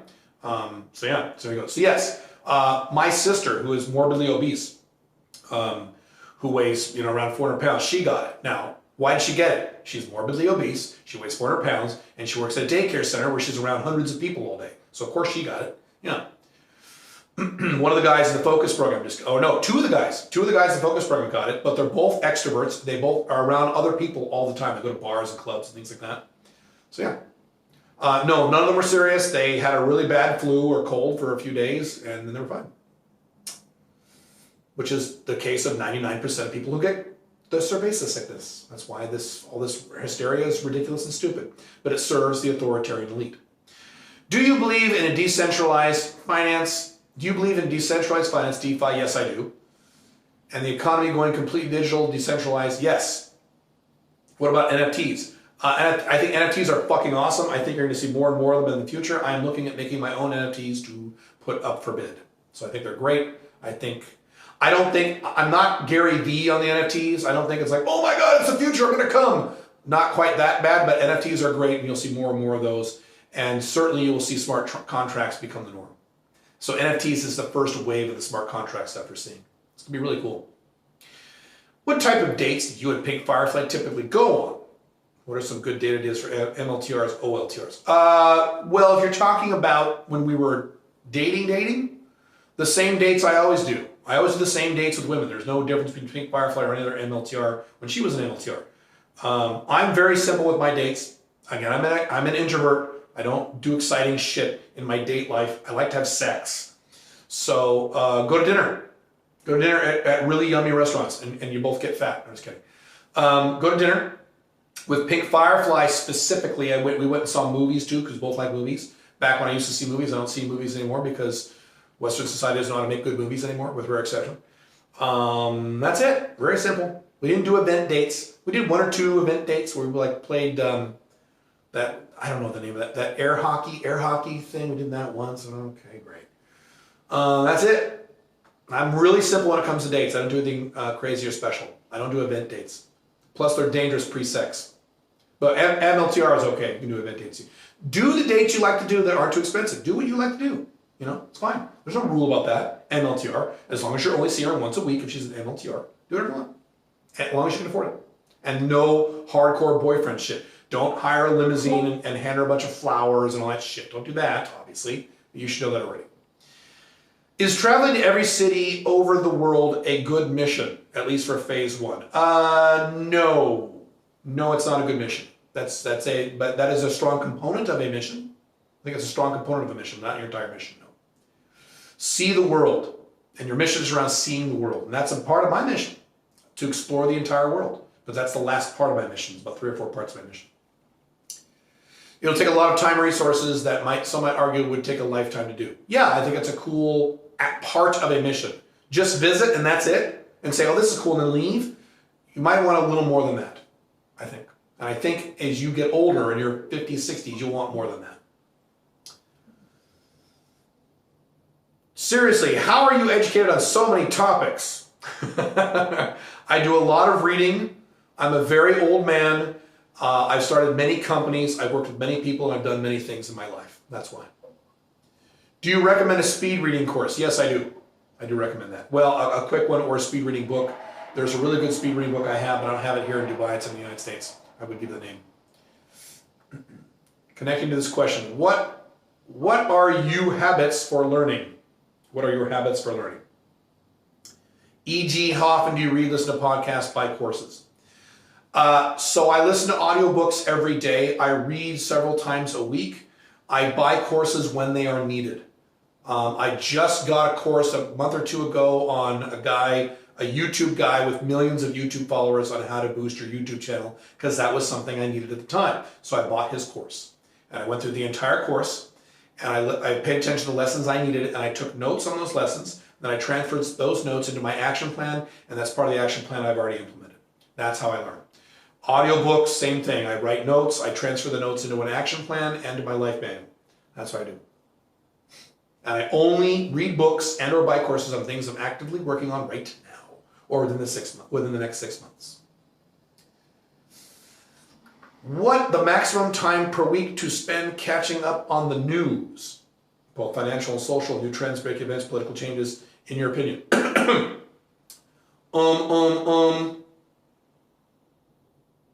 Sorry, I gotta move the questions around here. I can't tell you that. It depends on your objectives. It depends on your interests. So the only news I pay attention to are news that affects my economics, my international economics. I no longer pay attention to any political news. I went through, as soon as I moved out of the country in February 8th, I went through my YouTube account and I put do not recommend this channel to every political channel I follow. I follow a lot. I still do. I still follow them, but I don't watch those videos anymore. It was all left-wing videos, a lot of right-wing videos. So Young Turks, Kyle Kulinski, Steven Crowder, Alex Jones, not so much anymore, but Ben Shapiro, all those guys. I was following all those guys. Turned all that shit off. I have not paid attention to that once since February, and boy is it nice, because I don't fucking care.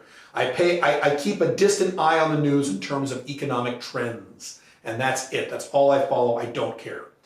I just did a Google Trends search for a YouTube video I was doing, and it talked about shit I had no idea about, like the World Cup and what else? Jay-Z, not Jay-Z, Kanye dating some chick, and had no idea. I just don't care. Can you pursue women through your Instagram with your business Instagram profile if you're a coach consultant? Yes, you can. Can it be seen as a DHV? Yes, it can. Be careful about gold diggers, though. But yes, you certainly can do that, yes. What do you think about the Alpha Male? What do you think the Alpha Male 3.0 will look like in the near distant future? No fucking clue. That would be when the nature of humanity changes. As I talked about in the future, when we have nanotechnology, when we spend a lot of our time in a virtual world, at that point when the human condition changes, when you can like press a button and print a house for $1,000, when the human condition changes, that's when you'll see the Alpha Male 3.0. I have no idea what the human condition will look like because I'm just guessing, so I couldn't answer that question. By the way, quick note on that. Occasionally I will get, not haters, but disagreeers, strong disagreeers, who say Alpha Male 2.0 sucks. I'm an Alpha Male 3.0. And when they describe themselves, it's always the same description. It's a monogamous Alpha Male 1.0. Which is terrible. But I've seen a few guys brag that they're Alpha Male 3.0 when they describe their lifestyle. They're a Alpha Male who is monogamous. Yeah, great. Have fun with that, buddy. Have fun getting divorced. If me and FB sex twice, then go to hotel. Then go hotel. Are you just rushing, or is English your second language? Will she get ASD? If you've had sex with her twice, no. When you have sex with a woman twice, on two different occasions, you eliminate just about all ASD. Just about all of it. ASD is only a factor before you have sex with a woman twice. After you have sex with a woman twice, she doesn't care. That's the beauty of having sex with a woman twice. What's the difference between what you do in go time versus the rest of the year? You seem to work very hard year round. You know what? Lately in my life, since I made the scaling decisions I made back in 2019, you are correct. There's no difference for me anymore. Anymore, there's no difference. Prior to summer of 2019, there was a difference. It wasn't hardcore into growth after May, but I still worked very hard. Nowadays, yes, I hit it hard every fucking month. I don't make the go time distinction anymore, but I'm a maniac and I have big, big, big goals. What's your favorite type of music? Metal.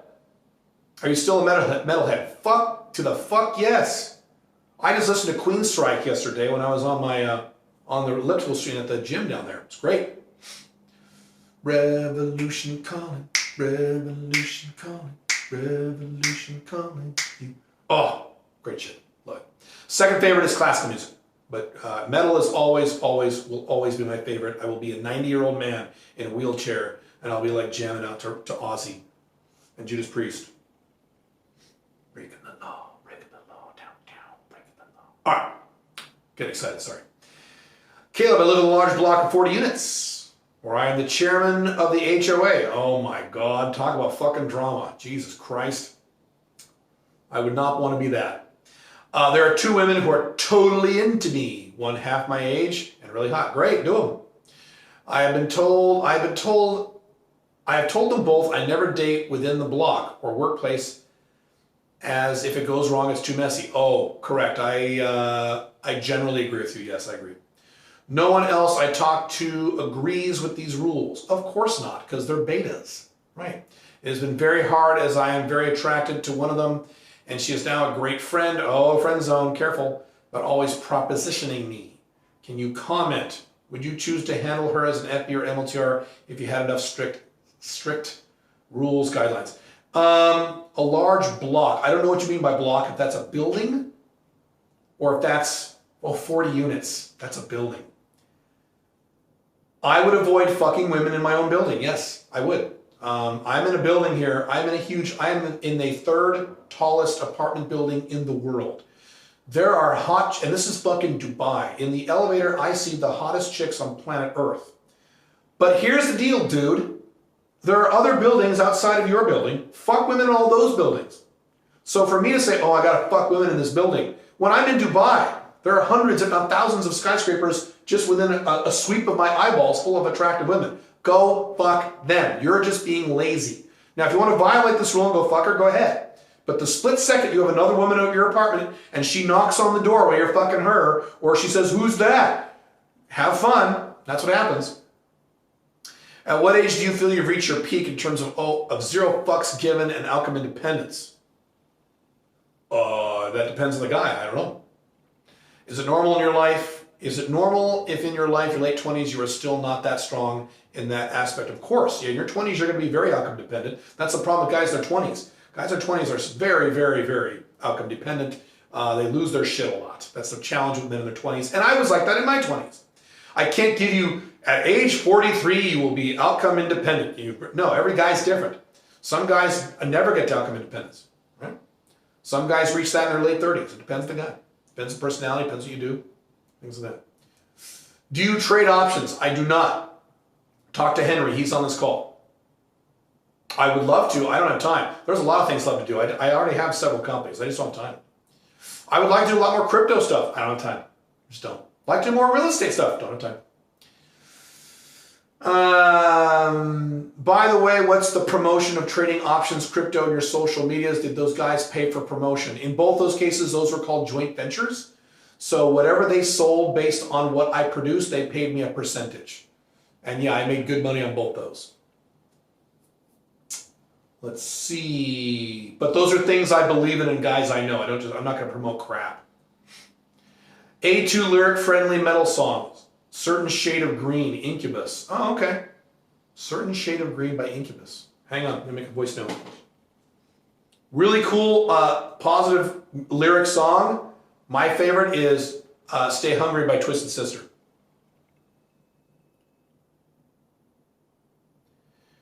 Informational item, lyric-friendly metal song, Certain Shade of Green by Incubus. See what I just did there? I just recorded it in my voice notes. That's how I capture information. I am 67 now. Cool. And find that real life works much better for me than online because my age looks terrible there. Yes, I've talked to other guys in your age range who have experienced similar. But face-to-face, young women can see me. I look and behave significantly younger, respond very well. Any comments? Yes, I was very surprised how well day game worked for me when I was doing day game 10 years ago as a much older guy picking up 18-year-olds at the mall when I was in my late 30s. It felt like the numbers were tricky because I was still developing my online dating system back then. But yes, it certainly felt like it was a lot easier for exactly what you said. When you're a good, decent looking or young looking older man, you can be much more effective in a day game scenario or certainly a social circle game scenario than you can online because there's less barriers. That is accurate. So I completely agree with what you're saying, and I completely understand what you're saying. I think you're right. Yeah. Caleb, I don't know if you saw Nathan 200's question. I think you may have skipped over it. Did I? Okay. Yes. About the hotel? Oh, yes. Oh, you're right. I did miss that. Thank you. If me and an FB go to a hotel, would you split? Oh, shit. Hang on. Or make the payment? You're going to have to make the payment, unfortunately, because here's the problem with hotel lays, and I've done this. I haven't done many of them because they're hard, but I've done them. Going to a hotel really spikes the first time sex. Going to a hotel really spikes ASD. So unless it's a sugar daddy thing, but it's a standard FB, it's really going to spike her ASD. You've got to pay for it. You can't say, oh, by the way, bitch, you got to pay for half this. No, she'll be terrified. She won't. So no, you're going to have to pay for it. Sorry. Does she get nervous if I need to interact with reception? Yes, they do. So what I recommend you guys do is wait out in the front. Wait in the car or wait out. Don't wait in the lobby because then they're going to feel weird, especially if they're more shy. Now, if they're more confident women or more extroverted women or more confident or extroverted, one of those two, and they're totally cool with walking up with you in the lobby and talking to the lady, fine. But most women are not like that. So to err on the side of caution, I would certainly have her wait outside, yes. And then you just walk in with her or walk in separately. I had one woman who walked in separately for me because she was scared. Fine. Yeah. You're on the right track, correct. How long have we gone here? 3 hours. Look at me. All right. I'm going to go for another 10 minutes. So at 10 minutes past the hour, I'm going to wrap this up. Gone for 3 hours. Longer than I expected. Yeah, cool. Let's see. What are some of the more sex-positive cities in North America from your experience? There aren't any. There are just sex-negative cities you avoid. So, you want to avoid San Francisco. You want to avoid Toronto. Los Angeles is becoming more difficult. A few other off the top of my head, I can't remember. But all the other cities are just average. There's no good place to get laid in North America. If you want a good place to get laid, you're going to have to go to Southeast Asia or South America. I love that article in your blog. Wish there was some more discussion online about alpha songs. Yeah, I agree. Yeah, maybe I should do more of that, shouldn't I? With high testosterone replacement levels, 800 to 1200, how do you avoid aromatization? I don't know that word. Into too much estrogen leading to man boobs, etc. Estrogen, you take Arimidex or an Anastrozole, which is basically the same thing. And you only need to take, well, I shouldn't say this, everyone's body is different. I only take 1/2 of a pill a week. And it's a teeny tiny pill and I crack those in half. So I'm showing you with my fingers here. I mean, it's teeny. I take a little teeny tiny thing once a week on Sundays, and it's all I need. That's what you do. Whenever you're on TRT, you're always going to check your estradiol in addition to your testosterone. And if as soon as it goes over 30, you need to get on that estradiol, you need to get on estrogen blockers and get it down to low 20s, but not below 20. Very, very important. Very, very important. Best places for a Russian speaker. Ukraine, but you just said, I'm thinking I will crush Ukraine. Yeah, Ukraine. Ukrainian women are not as bitchy and aggressive and dominant as Russian women, although they have a little bit of that coldness. I've had much better luck with, not sexual luck, I've had sex with lots of Russian women. Relationship luck with Ukrainian women over Russian women. But be aware, you're still going to get that coldness. Okay? If you want warm and excited and happy, you want Latina girls, South American girls. You don't want Ukrainian girls. But they're hot. Yes, so that's where you go, Ukraine. Do you recommend to use LinkedIn to meet women? I don't recommend it, but I know guys who have done it and make it work and get laid a lot. Guys in their 30s and 40s, business guys like me, who use it to meet women through some kind of business context, often through business gatherings and things like that, which has been more difficult now with COVID. So I certainly know guys who have pulled this off and got laid. I don't recommend it because I think most guys can't pull it off. I could do it. I don't know if you could do it because I don't know you. Can you do business consulting long distance? I've been doing that for 20 years. The answer is yes. You should get my course, The Location Independent Six-Figure Consultant. That's all about doing business consulting long distance. What if I need to observe the shop front and chat with the employees to get a general vibe of the business? You can do all that remotely. Now, ideally, if you have to observe the shop front, ideally you would have to go there. So then you would fly there and charge them round-trip tickets to go there. Or have a variation on your service where you say on level 1, I don't fly there, it's this much. Level 2, I fly there, it's this much. It's a bigger number. You can talk to the employees and get a vibe. You can do that remotely, sure. Are Mexican cities considered sex positive as compared to those in Canada and the US? A little bit. Yes, a little bit.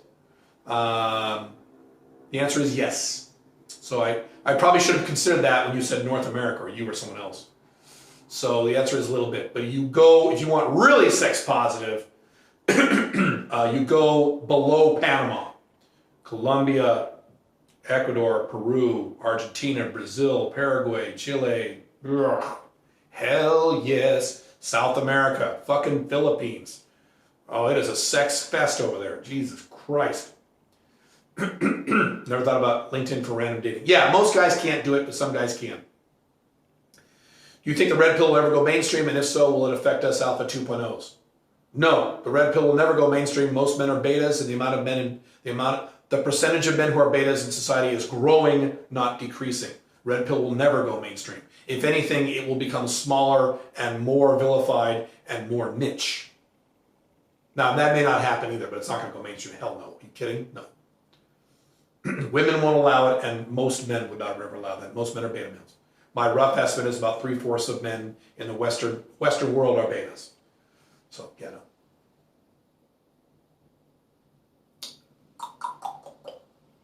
Let's see. 6 more minutes. 6 more minutes. Are we done? Are you guys typing questions? All right. I'll wait for you guys to type. So, Max, did we ever figure out the limit on the voice channel? Or no? Oh, yes. I don't know if you heard me. Yeah, we took care of that a while ago. Okay. There was some sort of limit on it. Okay. When I set it to 100 and we're all set. Oh, I see 99 there now. Okay, cool. Cool. All right, awesome. Or 99, yeah, exactly. All right, cool. But yeah, what I'm going to do is we're already teaming up with someone who's going to help me in the background with all of this Discord stuff because there are some things that Cool. there are a lot of things that we could be doing that we aren't doing. Oh, okay, awesome. Great. Discord and Telegram. But next time we do this, we should do a Telegram one or something. Whatever one is more popular. I would assume Discord is probably more popular. Let's say this. I still do podcast interviews, and Discord is a better tool for audio in general. Okay. In that's terms what I figured. of consistency. And flexibility. Yeah, Discord seems a lot more flexible than and Telegram. quality. Yeah, okay. Absolutely. And I've got So, to but at the end of the day, it's all about what do you want to promote. If you want to promote the Telegram group, then we do it on Telegram. Well, I want to promote all of them. I want to do all of them. I want to promote everything. So, yeah, I think with that. Okay. I want to fix that fucking Well, we can make much. Clubhouse problem. Yeah. What's up? I want to fix that. Yeah, I was about to say, Yeah, man, I don't know. I'm going to talk to my guy in Dubai, and maybe he has some insight. And we do have a guy in Alpha 2.0 Society who lives in Dubai. Maybe he has an insight for us. Yeah, the challenge with Dubai is that there's literally only 2 internet companies, and they're not government controlled, but kind of. So there's not a lot of options. But maybe what I do is, well, what I probably do. There are people. Go ahead. Oh, sorry, go for it. No, you go ahead. You I go. was going to say that just in the sense of asking people that live there that might know the hacks that Yeah. Okay. Sure. New to tourists and like people that are just moving in. What we might just do is I do Clubhouse when I'm not in Dubai. So when I'm in Paraguay or United States, or I just do Clubhouse there. That's an easy fix. No big deal. There you go. Yeah. That, Cool. All right. I find a lot of women respond well to my English banter. You mean British banter? Hello. And become very flirtatious and touchy in response. But they turn out to have boyfriends, or it goes no further because they were just in the moment. Do you find this commonly? No. It sounds like you're talking about social circle game and not a dating environment. So no, but I only interact with women either through my work, or we're on a dating scenario, or we're having sex. So you're in scenarios I generally am not involved in. So maybe that would happen to me. Yeah, I don't know. Are we approaching a time where girls will only do dates for cash/status, since it's easy for them to get laid through social media anyways? We're approaching a time where more women do that. We're already there. That's already happened. Things like Sugar Daddy Game was a weird niche back in 2015, and now today it's a norm. Things like OnlyFans is now a norm. By the way, I predicted this about 15 years ago. I said it'll be normal for normal women to do porn on the internet, and I was right. That's called OnlyFans. That's now the norm. Normal, everyday girls are doing this, and their moms are saying, yeah, that's a good idea, you should do it. So, yeah, I mean, For more women to do so, yes, we are. Yes. All women, no. But more women, yes. I remember from your content that you sign up for reward loyalty programs for hotels and travel benefits. Yes, I do. How do you keep track of all the things you have signed up for, and how do you make sure you actually use all of them? I'm going to give you a really shitty answer. You're going to hate this. My staff handles all that. So my chief of staff, the Ginger Ninja, she's in charge of all my travel stuff. Hang on, I got to make an adjustment. Oh, my butt. I'm sitting in my chair a long time. We do some more exercises. So she handles all that stuff. She's in charge of all that. So if you don't have a staff, then you need some spreadsheets, some really good spreadsheets that you update at least once a month. Where are all your points? Where are all the airlines? Can you transfer the points to certain airlines, get certain tickets? Bonvoy points, which is like hotel, things like that. Points you get from credit cards. You need to track all that stuff yourself in a really, really good spreadsheet, which is how I track everything. All my investments, all my companies, all my checking accounts are all in spreadsheets. How much should one pay for VAs? That is too general a question for me to answer. It depends on what they do. So we've got about another minute or two, and I'm going to wrap this bitch.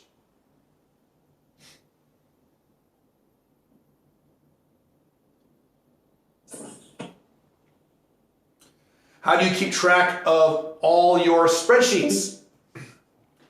How do I keep track of all my spreadsheets? Well, I don't have like 40 of them. I have, a few. I have a spreadsheet for my woman life. Let me see if I can list all my spreadsheets. I don't have that many. I have a woman spreadsheet. I have a budget spreadsheet.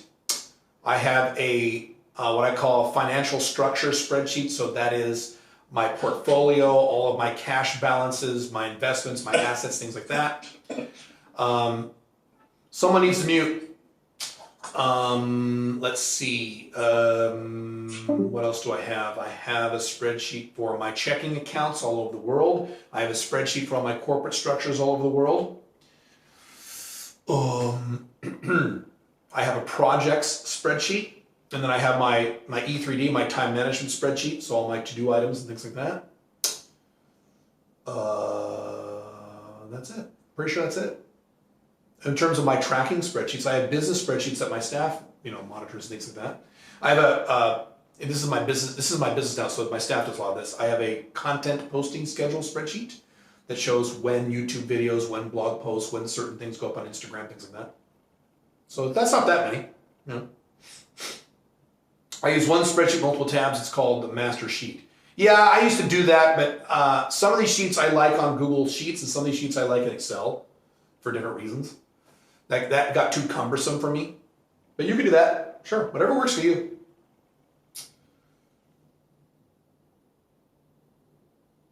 How should Alpha 2.0s deal with dominant women? You don't fuck them. Just keep them as FBs at best. That's correct. That is correct. The good news is some dominant women make fantastic FBs. The sex with dominant women can be fan-fucking-tastic. It's great. But everything else with a dominant woman, when you're an Alpha 2.0, is a nightmare. So yes, that means FBs. And ideally, if they're an FB, they should already have a boyfriend. Matter of fact, that's probably most of the dominants that I've been with as FBs, they had a boyfriend. So you want to make sure of that. Beyond that, no, get the fuck out of there. And frankly, most of those FBs I've had sex with who are dominants were women I met through referral game, a social circle game, not online dating, because I can't last past the second date with a dominant woman. I'm just too turned off. I love dominant women as friends, as buddies, and as coworkers. They're great. I love relatives. I love dominant women. They're the funnest people. Dominant women are probably the funnest people to hang out with. And I mean that. But I can't date them. I can't do it. Can't do it. Married to a dominant, do not recommend. Yes, you do not. Yes, nothing past an FB with a dominant. You just can't. You can't do it if you're a 2.0. Sorry. My young FB broke up with me because I was too dominant and independent. Then came back for a second round a year later. That's how it works. Then broke up with me 3 months later. She'll be back again. If they're young, they'll be back over and over and over and over. I've had young FBs come back to me 6, 7, 8 times. It's very normal. Don't worry about it. She'll be back. I will do one more question and we'll wrap it. Unless you guys are done. I'll do one more. You want to do one more? Or are we done? You guys falling asleep? You guys are, most of you guys in North America, so you guys are awake. It's past 2 a.m. my time. I gotta go night-night. Pick up my beauty sleep, bro. All right, last question of the evening. Someone is typing. Well, maybe not. 2 of you are typing. It's a race to see who can type the fastest. Oh, that's not a question, that's a comment, okay? Anyone have a question, or should we finish? Someone's typing. Type fast. Oh shit, 2 people typing now. It's a race again. Easiest marketing. That's your question? You're gonna type fast. 2 general questions, you can't answer that. Okay, here's the last question that I will answer. How long have we gone here? 3 hours and 8 minutes. What parting advice do you have for us as we close off the year? The year isn't closed off. What are you talking about? It's June. You mean, do you mean go time? Do you mean the school year? Second half of the year. The world's getting rougher, so you have to get rougher. The new world is going to be a horrible place for beta males.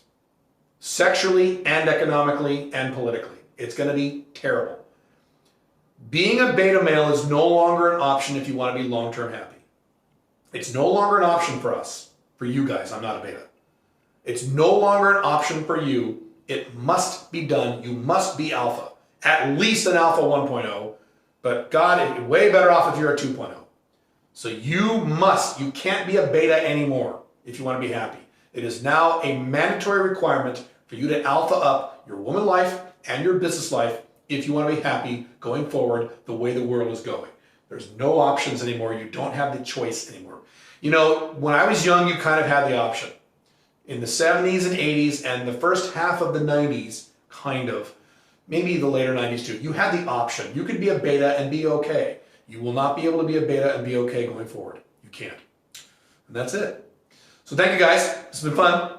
You're very welcome. I say thank you. I thank you. Thanks a lot, man. Yes, thank you very much. And maybe we'll do this again. Maybe next time we'll do this on Telegram or Clubhouse, or maybe we come back and do it on Discord. I really don't know. I might be asking you guys. Thank you guys. You're very, very welcome. I'm going to log off, and this will be up on YouTube in a week or 2. Thank you very much, guys. I'm going to bed. And Max and Josh, if you're there, thank you for your help very much. You guys are great. Yeah, you're very welcome. And I want to say one last thing, which is all the questions were great. And a lot of them are things that we talk about every day in Alpha 2.0 Society and in SMIC. Yes. So if you've ever questioned whether or not you should be in those groups, you could have had these questions answered within 30 seconds. Yeah, and really quick on the SMIC stuff. So in the 2.0 Society that's discussed with your peers in the SMIC program, I do this for several hours every other Saturday. And coaching questions are allowed. So you want hardcore coaching, that's where you need to be. Join SMIC.com. And A2Society.com? I think so, yeah. Cool, guys. All right. I'm going to log off. I'm going to bed. So you guys can stay on and talk among yourselves if you want, but I'm logging off. Have fun. Talk to you soon. Bye.